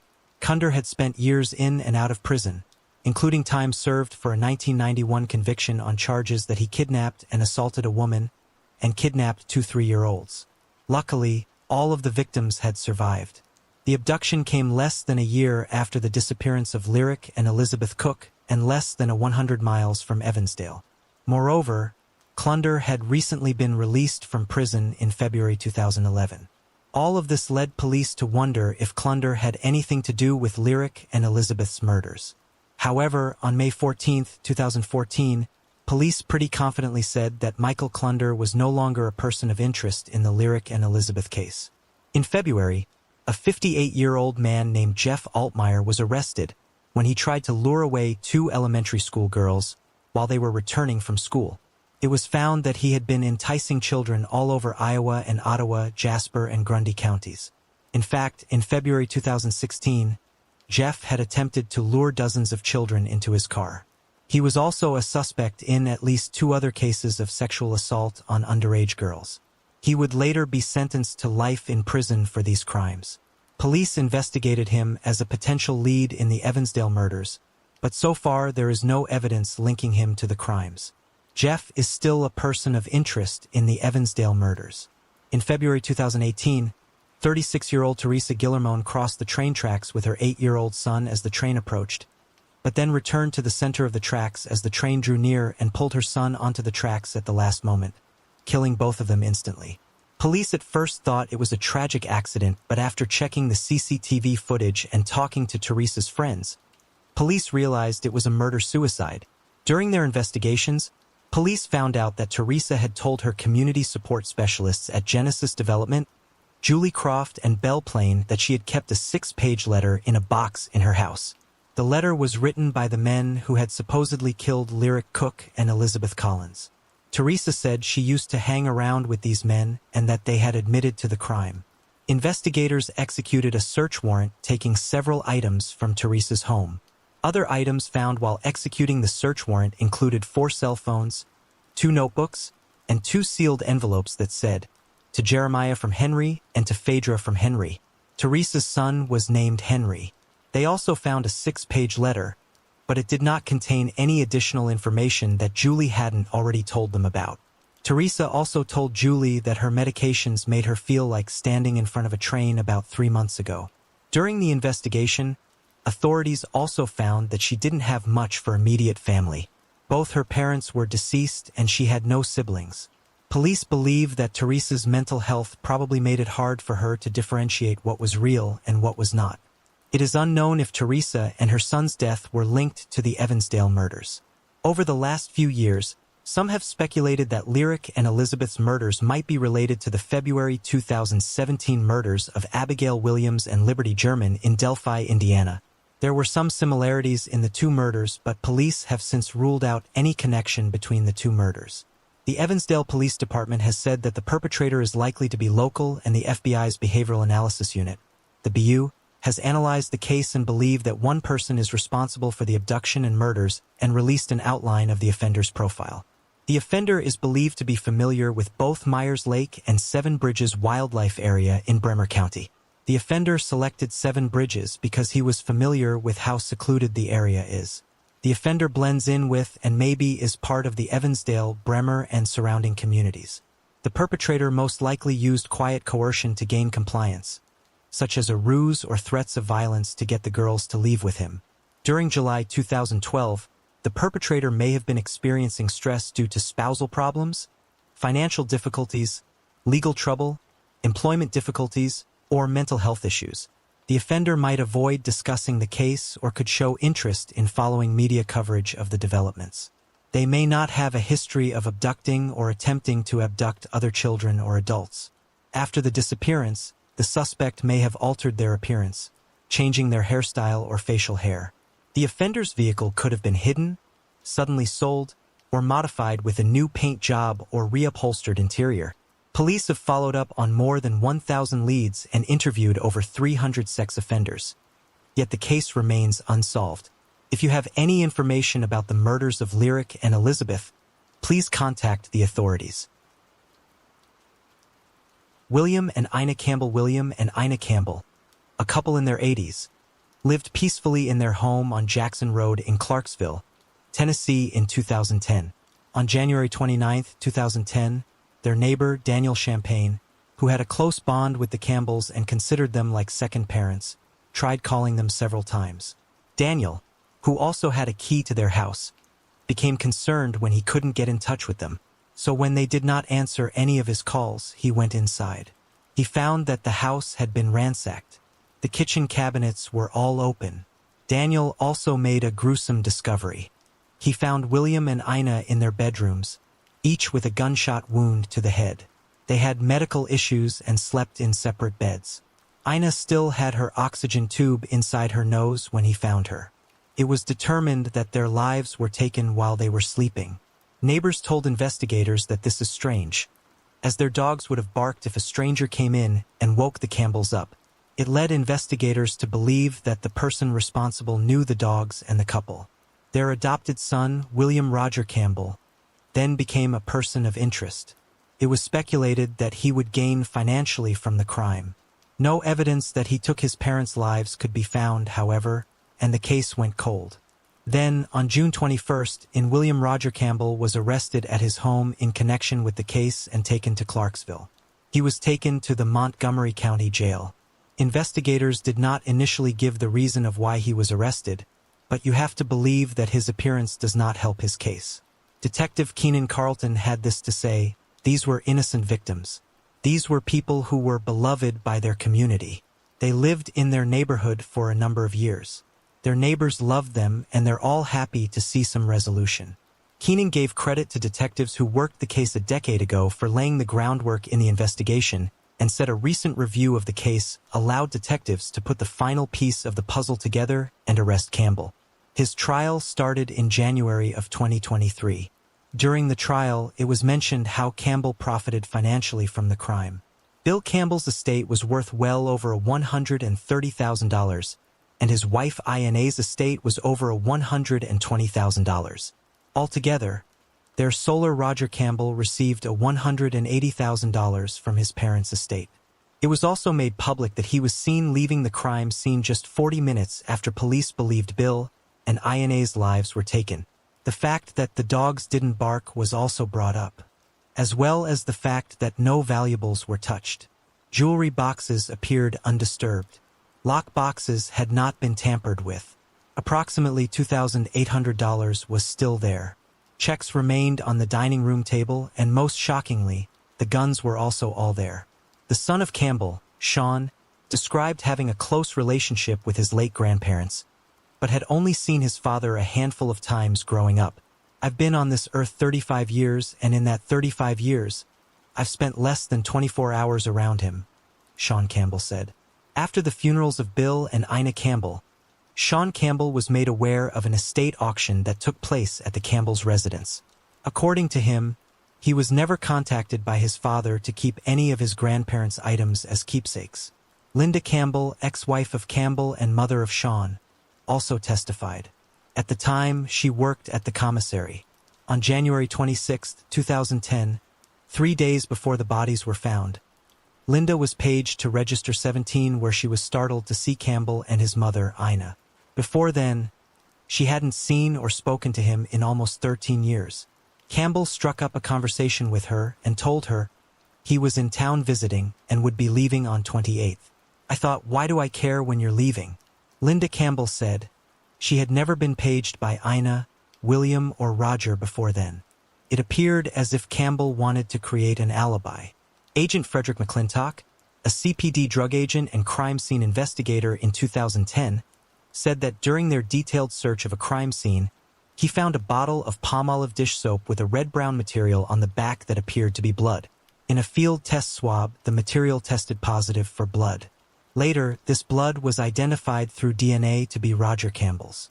Bill and Ina Campbell owned an antique Lenskirch grandfather clock, and according to Andrew Smith, owner of its time clock shop, it was rare. Smith holds a degree in horology, which is the study and measurement of time. He had serviced the Campbell's grandfather clock for many years, visiting the home to perform maintenance annually. When he first laid eyes on the clock, he said he offered Bill Campbell $5,000 for it. Coincidentally, in front of Roger Campbell. Bill turned him down, saying he knew the clock was rare and antique, and he wasn't willing to part with it. In February of 2010, less than a month after Bill and Ina's lives were taken, Smith received a call asking if he was interested in buying the Lenskirch grandfather clock. When he arrived at the Campbell residence, Smith expressed his excitement to the courtroom that he was finally going to be able to buy the clock. However, instead of his normal customers, he was met by Roger Campbell. "I said, 'Where's your mom and dad?' Smith told the court. He seemed nervous and shaky and said, 'Didn't you hear? Mom and dad were shot in their bedrooms.' On January 23, 2023, after about 4 hours of deliberation, 66-year-old Roger Campbell was found guilty of taking the lives of his own parents, William and Ina Campbell, in Clarksville, Tennessee. The evidence presented during the trial showed that Roger attempted to take control of his parents' estate by insisting that he was the sole heir and pressuring a neighbor to finalize the transaction. Now, Roger awaits sentencing for his actions. Moving on to the next case.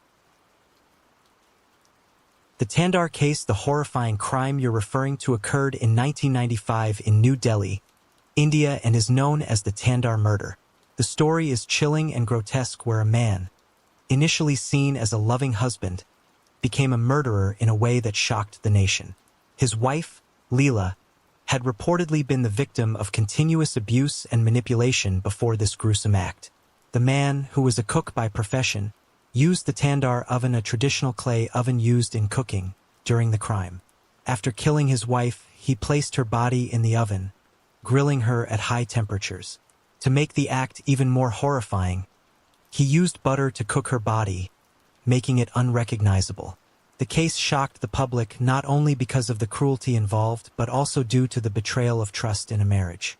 This case remains one of the most infamous in India's criminal history, largely due to the horrifying method of murder and the cold-bloodedness of the act.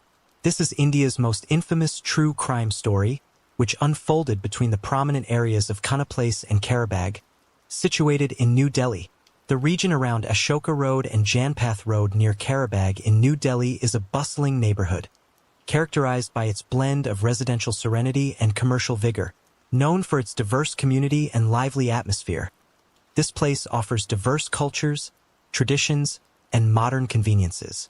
Ashoka Road leads directly to the majestic India Gate, while the Janpath area is known for hosting local cuisines and bustling markets.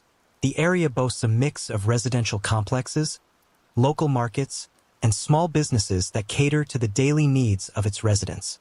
It mostly thrives with the presence of various eateries serving delectable local cuisine, adding a flavorful essence to the neighborhood. And one such famous place was Bajia Barbecue Restaurant in Hotel Ashoka Yatri Niwas, which later became the Hotel Indraprastha. However, this renowned restaurant was soon to become the center stage for a chilling incident that would later be recognized: the Tandar case. Around 11:25 p.m. on July 2, 1995, Ashoka Road in Janpath, New Delhi was getting quieter. Two policemen, Constable Abdul Nazir Kunju and Home Guard Chandler Powell, were patrolling the area. As they got closer to the Asha Jayatri Niwas Hotel, Kunju noticed flames coming from some nearby buildings. Concerned about a potential fire outbreak, the duo swiftly embarked on an investigation. Kunju made his way towards the main entry gate of Yatri Niwas, making a beeline for the front of the Bajia Barbecue restaurant situated on the left, just inside the hotel's main entryway. From this vantage point, he observed flames emanating from the rear kitchen area of Bajia. As he approached, a uniformed security guard intercepted him, already briefed about the situation. The guard explained that the fire originated from ignited waste paper and cardboard near the outdoor tunder, reassuring Kunju that everything was under control and there was no cause for alarm. Satisfied with the explanation, policeman Kunju and Chanpal proceeded to walk away towards Jump-Off Lane. As they began to move, Anaru Devi, a middle-aged vegetable vendor often seen showcasing her produce beside the Mother Dairy Milk booth at the lane's entrance from Ashoka Road, hurriedly approached them. With her voice trembling in fear, Anaru exclaimed about the hotel being on fire. Her panicked outcry had attracted the attention of several men nearby who also began to raise the alarm. Kunju realized how serious the situation had become upon seeing the size of the fire. The flames were already clearly visible from the lane, showing that it was more than just a small fire with thick smoke soaring high, reaching to about 30 to 35 feet above Bajia's outer wall on Janpath Lane. Kunju and Chanda hurried back to the closed restaurant's entrance. By that time, Kunju started quietly cursing as he expressed his frustration, mentioning that those involved were attempting to burn the entire hotel down. Kunju then moved beyond the hotel entrance and approached the canvas screen situated in front of the Bajia Barbecue. Upon lifting the screen and gazing into the dimly lit restaurant, he encountered a slender man, approximately in his late 20s or early 30s, standing about 5 feet 10 inches tall and attired in a white kurta, a traditional Indian garment. This man casually informed Kunju that they were just burning some old posters and reassured him that the fire was under control. He mentioned that they had taken adequate precautionary measures, and there was no reason to worry. Despite the man's reassurance, Constable Kunju remained unconvinced. He left Chandrapal near the hotel and quickly made his way to a nearby phone booth, only to find it closed. He then jogged towards the police picket situated at the rear of the Western Court complex, located a couple of 100 meters away. Once there, he urgently relayed a wireless report of the fire to the Conic Place police station and made calls to the police control room and the fire brigade requesting immediate assistance. Upon his return to the hotel, Kunju was dismayed to witness that the blaze had escalated during his absence, with thick smoke rising high above the hotel complex. With Chandra accompanying him, they marched towards the entrance of the restaurant and assertively demanded entry to inspect the fire. Once more, the men at the restaurant refused to allow him entry. Determined, Kanju wouldn't be discouraged this time. Pretending to retreat from the Bagya, he and Chandrapal exchanged secretive words as they walked away together from the front of the hotel. Rushing down Janpath Lane, they swiftly scaled the 7-foot-high wall at the restaurant's rear without hesitation. Clearing the bamboo screen fencing, Kunji managed to enter the covered rear area of the garden restaurant. Without delay, they headed straight for the fire. The fire presented an alarming and disproportionate scene within the kitchen. Fueled by a heap of wooden logs, planks, and assorted materials piled atop the tandoor, it blazed with ferocity. One slender man, the same individual who had earlier dismissed Kunji at the front of the Bajia, was actively fueling the flames using wooden beams and bamboo poles. Another man dressed in a blue-printed shirt and a muscular young man stood nearby. At a distance, adjacent to the canvas screen by the hotel's entrance, stood a robustly built man wearing white. Curiously, these individuals appeared entirely indifferent to the foul smell emanating from the inferno. Kunju warned the man stoking the flames, cautioning him about the potential risk of causing a fire that can engulf the entire hotel. Upon being informed by the individual tending to the fire about his affiliation as a Congress Party worker engaged in burning old materials, including posters and waste paper, Kunju remained composed. Instead of being deterred by the political association, he immediately looked around for a bucket. This marked a moment where the young constable truly showcased his determination. Some individuals might have hesitated upon hearing about the political connection, particularly with the influential Congress Party. They might have offered a mild caution about fire safety before ultimately withdrawing. However, Kun just affirmed. He was alarmed by the considerable blaze before him and, alongside Chandrapal, swiftly gathered any available buckets and containers.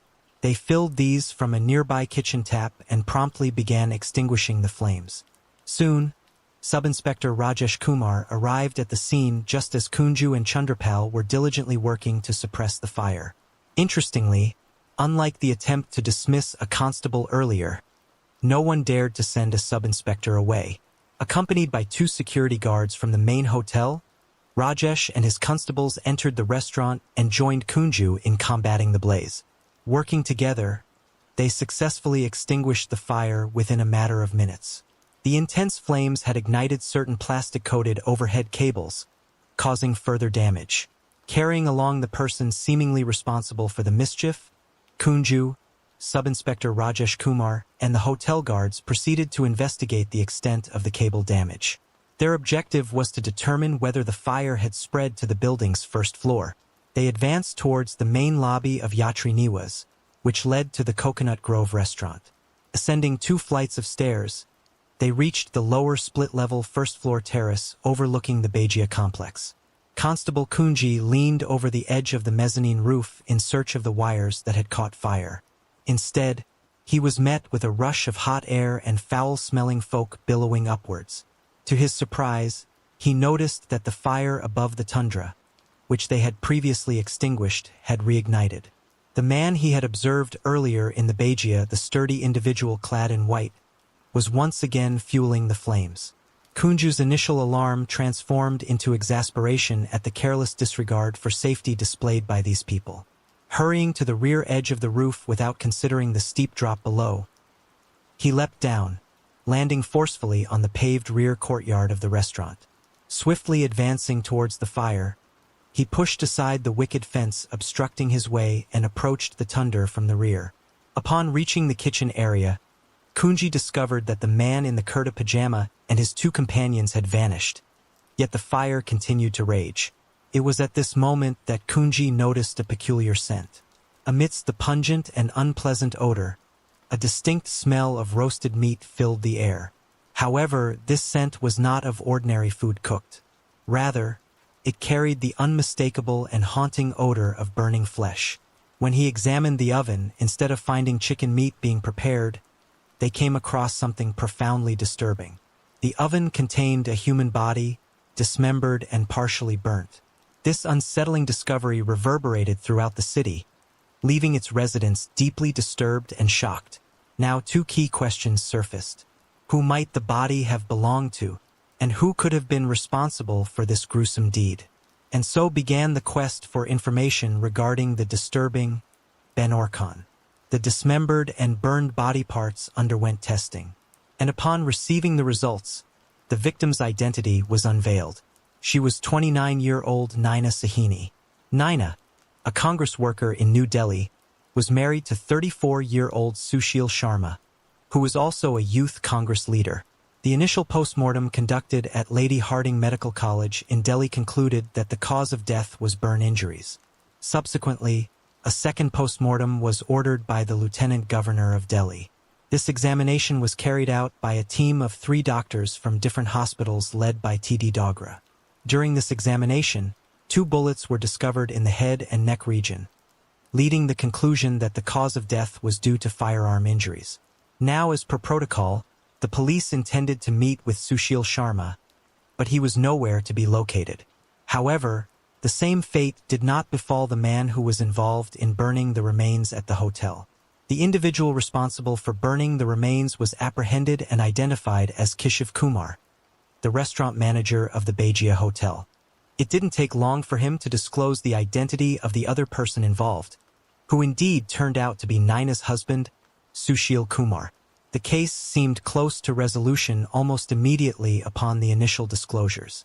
Yet the grim and sinister nature of this case cast a long shadow over the city, leaving a haunting impact for a prolonged period. A few days later, on July 10, 1995, Sushil Sharma surrendered. Now all that remained was to uncover the events that transpired on the day Naina was killed and ensure that justice was served.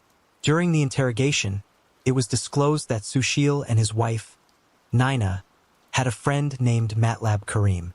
Matlab and Nina had been classmates and were colleagues in the Congress Party, sharing a close bond. However, Sushil disapproved of Nina's friendship with Milab. Arguments frequently arose between the couple over this issue, but his possessiveness took a much darker turn on the night of July 2, 1995. On that tragic night, upon returning home, Sushil encountered Nina conversing on the phone while consuming alcohol. As Nina noticed Sushil's presence, she ended the call abruptly. In a fit of anger, Sushil redialed the phone and discovered Matlab on the other end of the line. Enraged beyond control and despite Nina's attempts to explain, Sushil fatally shot her. Subsequently, he wrapped the body in a plastic bag, placed it in the trunk of his Maruti 8100 car, and proceeded to transport it to the Bajia barbecue restaurant and conspired with the restaurant manager, Keshav Kumar, to dispose of it. Naina's body was dismembered and then incinerated in a tandoor oven. With this information gathered, along with a few DNA tests to confirm the killer's identity, Sushil Sharma was soon to face the legal proceedings in court. The Delhi police conducted an investigation into the case and submitted a charge sheet on July 27, 1995 in a sessions court. Subsequently, on November 7, 2003, Sushil Sharma was sentenced to death, while the restaurant manager, Keshav Kumar, received 7 years of rigorous imprisonment. Sushil appealed against the district court's verdict in the Delhi High Court, yet the High Court upheld the decisions made by the lower courts. His death sentence was subsequently confirmed by the Delhi High Court in 2007. However, in 2013, the Supreme Court commuted his death sentence. citing the absence of evidence that Sushil had dismembered his wife's body. On October 8, 2013, a three-judge bench consisting of Chief Justice Satya Sivam and Justices Ranjana Desai and Ranjan Gogoi upheld Sharma's conviction.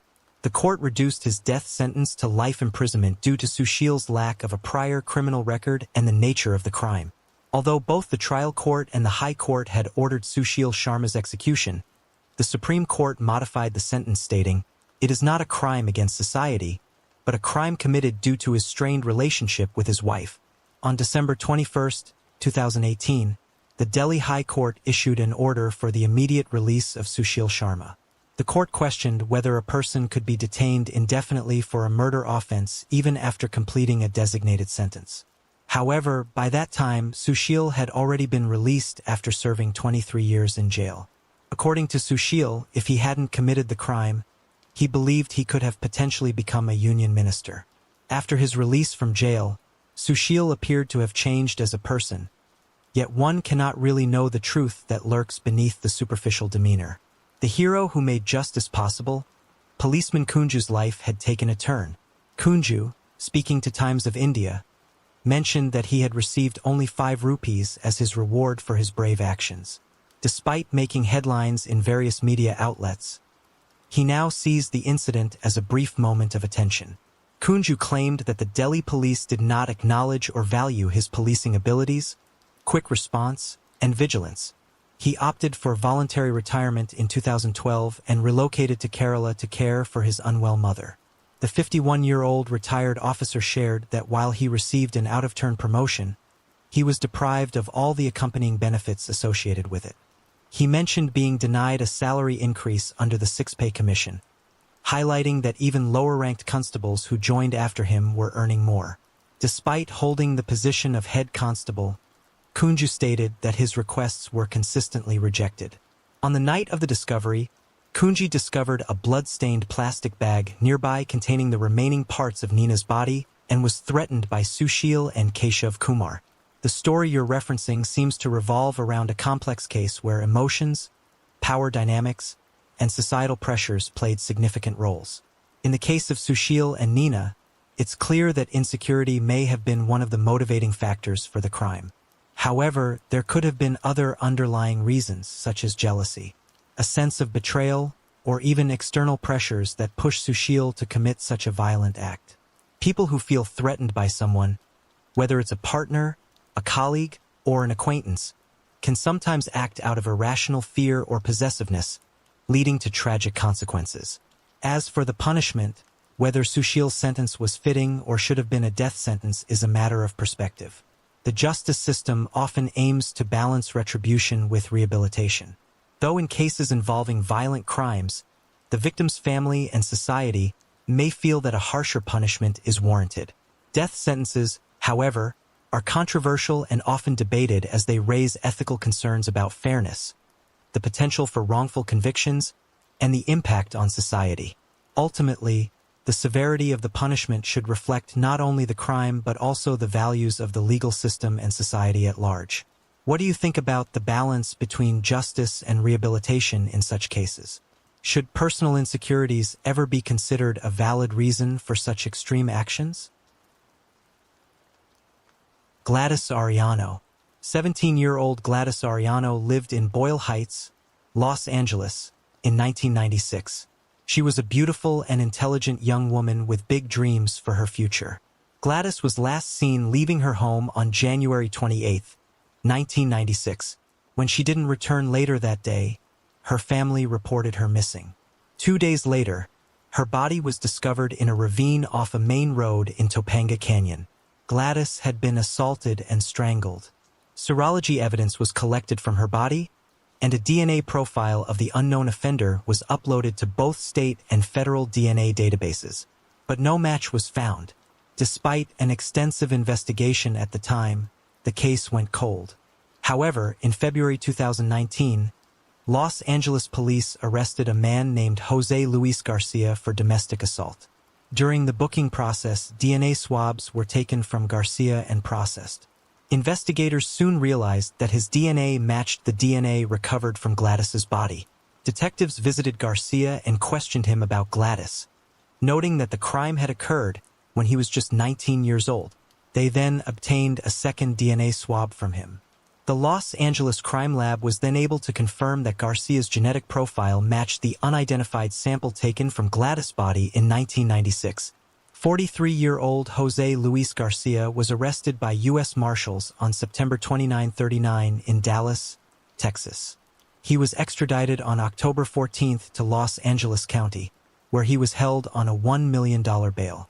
Detective Hugo Renaga said this case is typical of the type of cases that the unsolved detectives are faced with on a daily basis.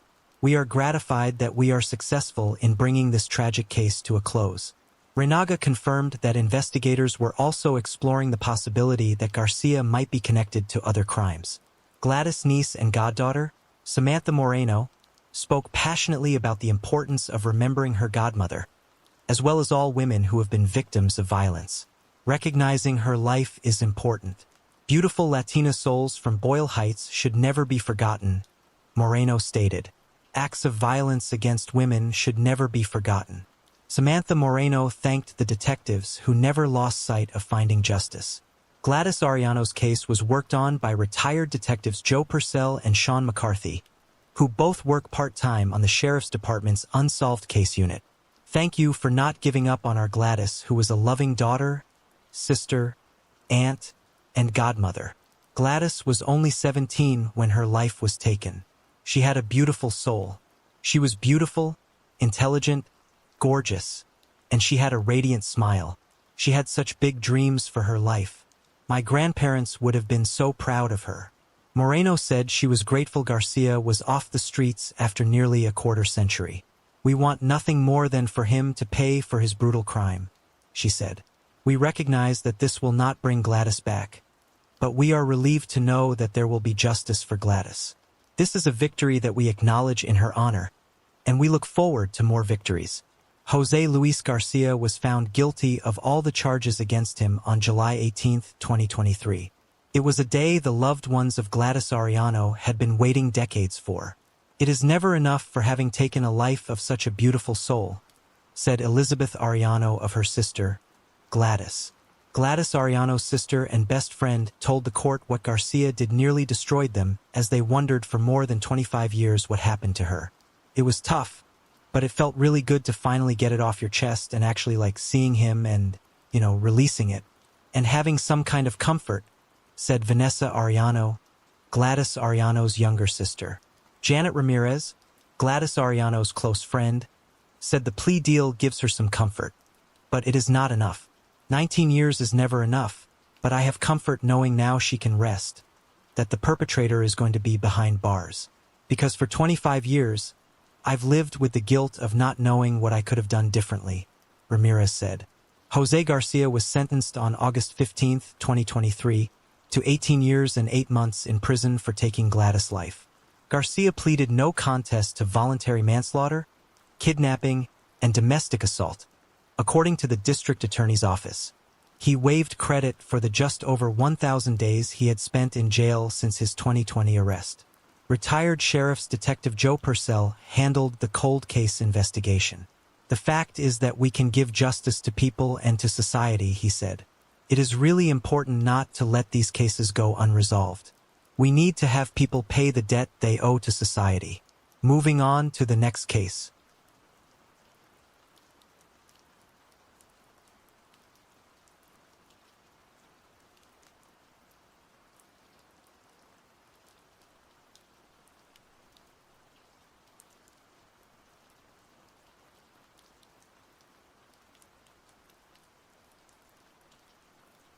Everett Holly. On February 19, 1976, Everett Holly, 72, said goodbye to his wife, Ethy, unaware that their ordinary farewell would soon mark the start of a day that would take an unexpected turn. That morning, Everett was picked up from his home in Stockton, Illinois by his business partner, Clarence Owens. Clarence arrived in style with his newly painted bright gold 1966 Chevy Impala. Everett's wife recalls that both men wore business suits, and she had reminded her husband to bring only a light overcoat due to the unusually warm February weather. Everett and Clarence spent their days buying and selling real estate, often traveling across northern Illinois looking for farms to purchase. That day, the two attended a political rally for gubernatorial candidate, James Thompson, at the American Legion Hall in Pentaconica. After the rally, they visited a local hangout called Rocky's Cafe for pie and coffee before heading to Clarence's son's house to show off his car's new paint job. Clarence's son wasn't home, but they briefly spoke to his daughter-in-law and mentioned their plans to attend a nearby auction on their way to an appraisal appointment. The auctioneer at the Boardman farm later recalled seeing Everett walk up the driveway while Clarence waited in the car. This was the last confirmed sighting of the men. The next day, their families reported them missing when the two failed to return home.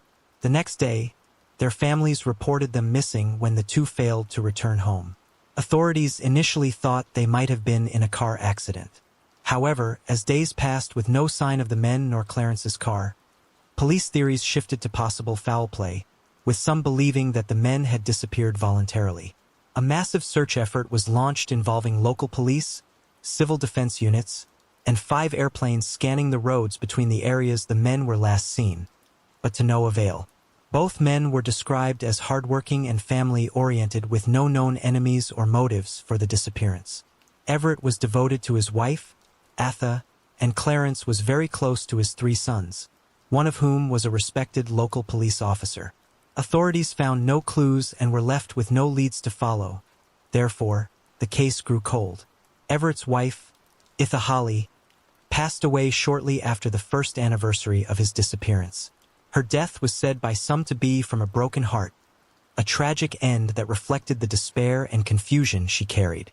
For many, Atha's passing marked a final chapter, deepening the belief that Everett would never be found alive. In February 2005, a theory emerged, linking the case to the 1976 kidnapping of Fred Lickle, a cashier clerk who was taken hostage after a farm auction in Wisconsin by one William Exline. Though Exline denied involvement in the men's disappearance, similarities between the case were noted by law enforcement, but no arrests were ever made. Until 2024, there was no trace of Clarence, or Clarence's prized gold car. Families and even retired investigators of the case tell the media they were haunted by the mystery of what had happened to the 2 men on that sunny February day.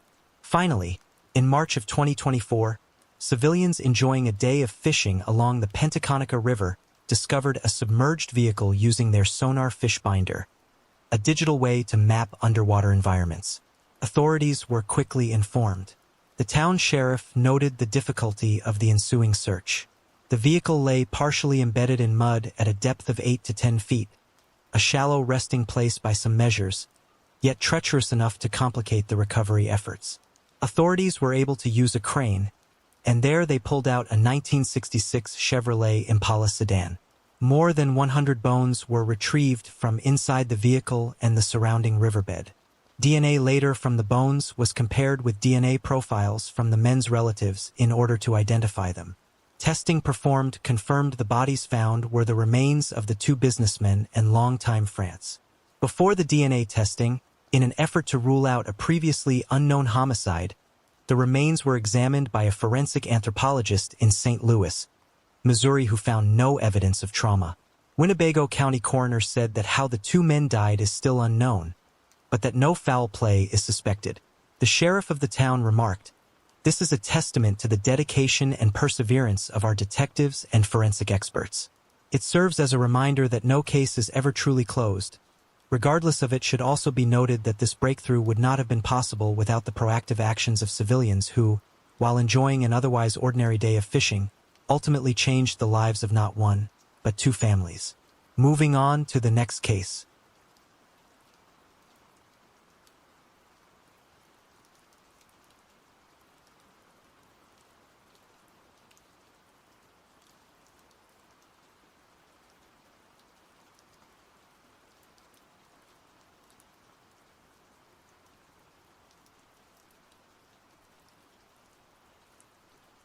Christina Renee King. Christina Renee King, affectionately known as Cricket by her family due to her small stature, was born in 1972 and lived in Kansas City, Kansas. She was married to Christopher Wayne Goodall, a roofer, and they shared a loving relationship. In 1988, the couple joyfully welcomed their first child, a daughter named April. 3 years later, Christina and Christopher welcomed their second daughter, Ashley. However, due to financial struggles and Christopher's inability to sustain the family with his job, Christina took matters into her own hands. She began offering escort services in exchange for money on Central Street. When Christopher was imprisoned, Christina's situation grew even more difficult, and she seemed to lose hope. Despite her circumstances, those who knew her believed that Christina was a kind-hearted person, despite the label society had placed on her. Despite the challenges she faced, Christina had managed to survive. But her recent release from prison marked a tragic turning point.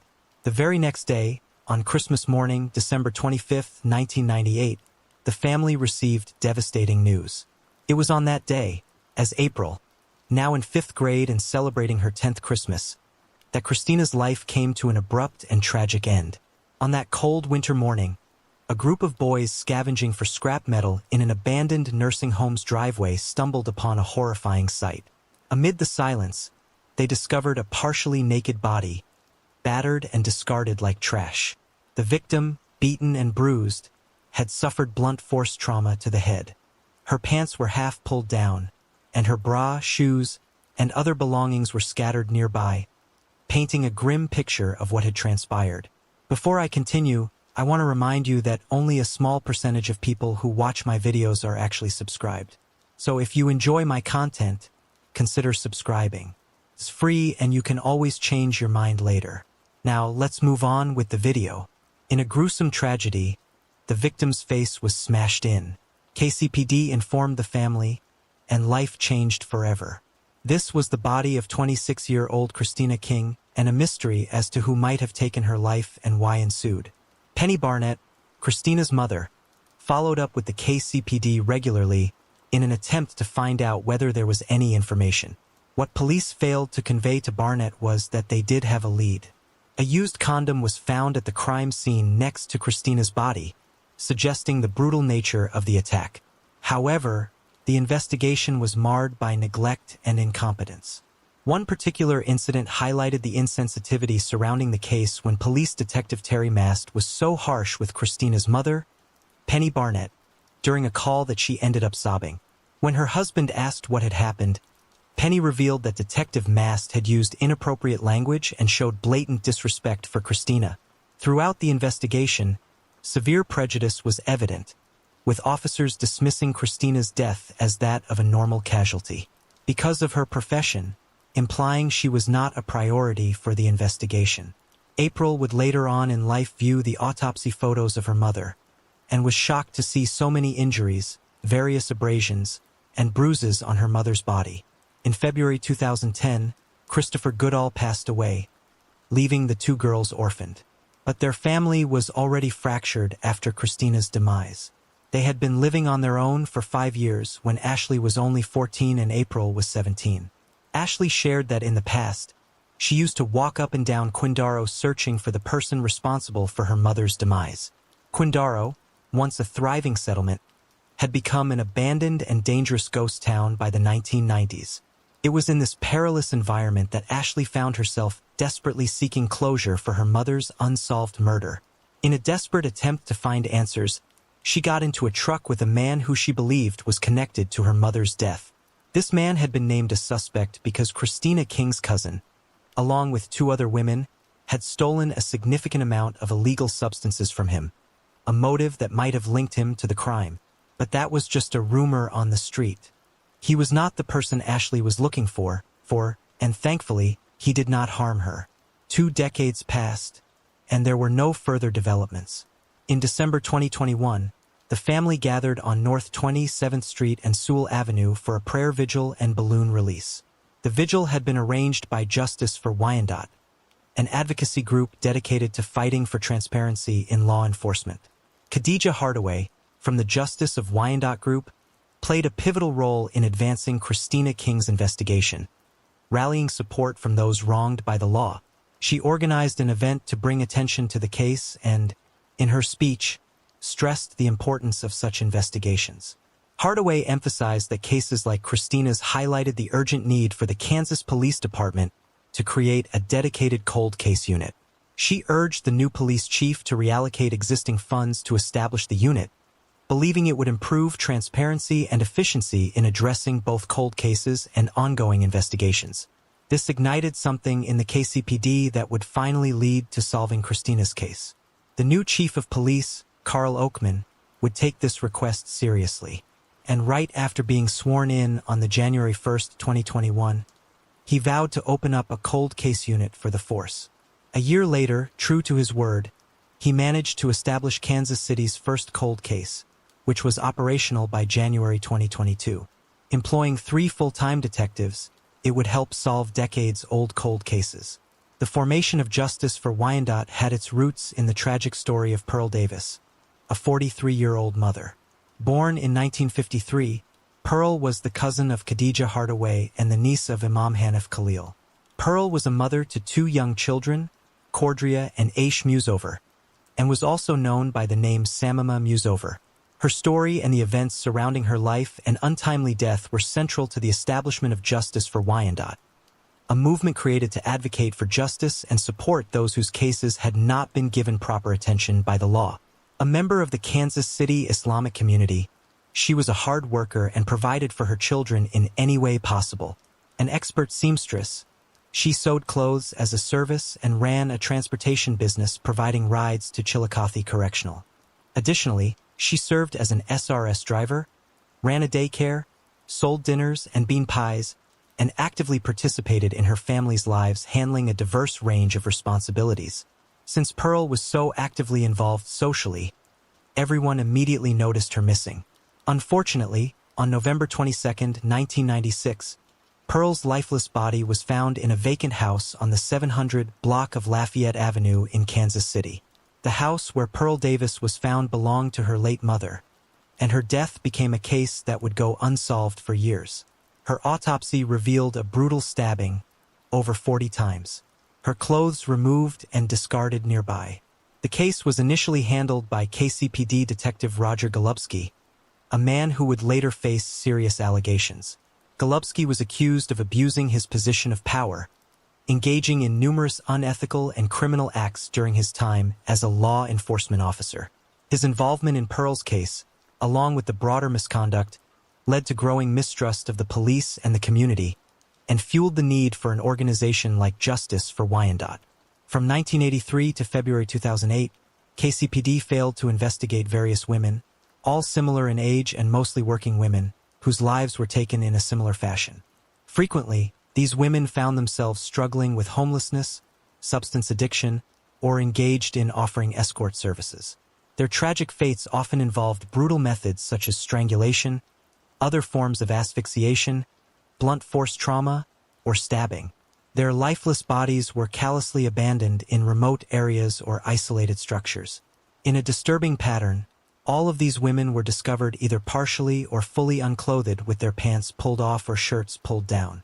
As time passed and the cases of murdered women like Christina King went cold, it became increasingly evident that something was wrong with Detective Roger Golubski.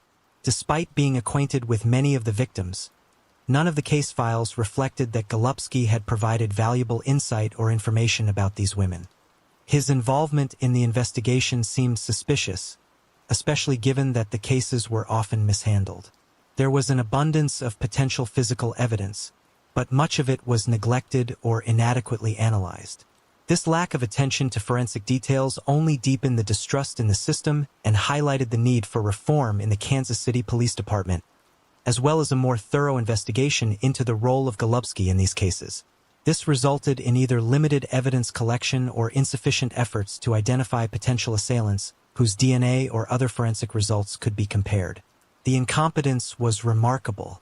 In fact, in the case of Christina King, the case Speedy received a DNA match with a potential suspect but failed to conduct a follow-up investigation. Khadija Hardaway, moved by the prolonged neglect of Golubski's victims' pleas for justice, found inspiration to collaborate with the community in organizing rallies and demonstrations. The goal was to ensure that the unsolved cases, the faces of the affected women, and their stories would not fade into oblivion. Driven by Pearl's case, Khadija Hardaway and other like-minded women came together in 2020 to create a non-profit organization called Justice for Wyandotte. The group's primary mission was to confront the systemic corruption within the Kansas City Police Department. They exposed the troubling patterns of police misconduct, including excessive force, bullying, fabrication of evidence, wrongful arrests, and the coercion of false testimonies to protect officers from scrutiny. Justice for Wyandotte also played a crucial role in bringing attention to the case of Lamont McIntyre, a man who was falsely accused and imprisoned for a crime he didn't commit. After spending 23 years behind bars, McIntyre was exonerated, and his case became a symbol of the flaws within the justice system that the organization aimed to change. He was arrested on the watch of Roger Golubski. While exonerated in 2017, he never got justice. Golubski roamed free. Still, there was a lot left regarding Golubski where women were often victimized by him. In the course of her work with the organization, Hardaway initiated a meeting with Carl Achman, who was a candidate for chief of police back then. During the meeting, Khadija Hardaway highlighted the profound indifference surrounding unsolved cold cases, stressing the emotional toll on Kansas City families. She passionately advocated for the creation of a cold case unit within the Kansas City Police Department to address the growing number of unsolved cases, urging that they receive the attention they deserve.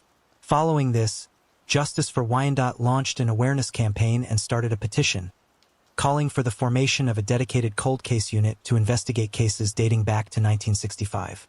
In February 2003, a DNA hit was made from evidence found near Christina King's body, leading to the identification of the suspect as Gary Davis.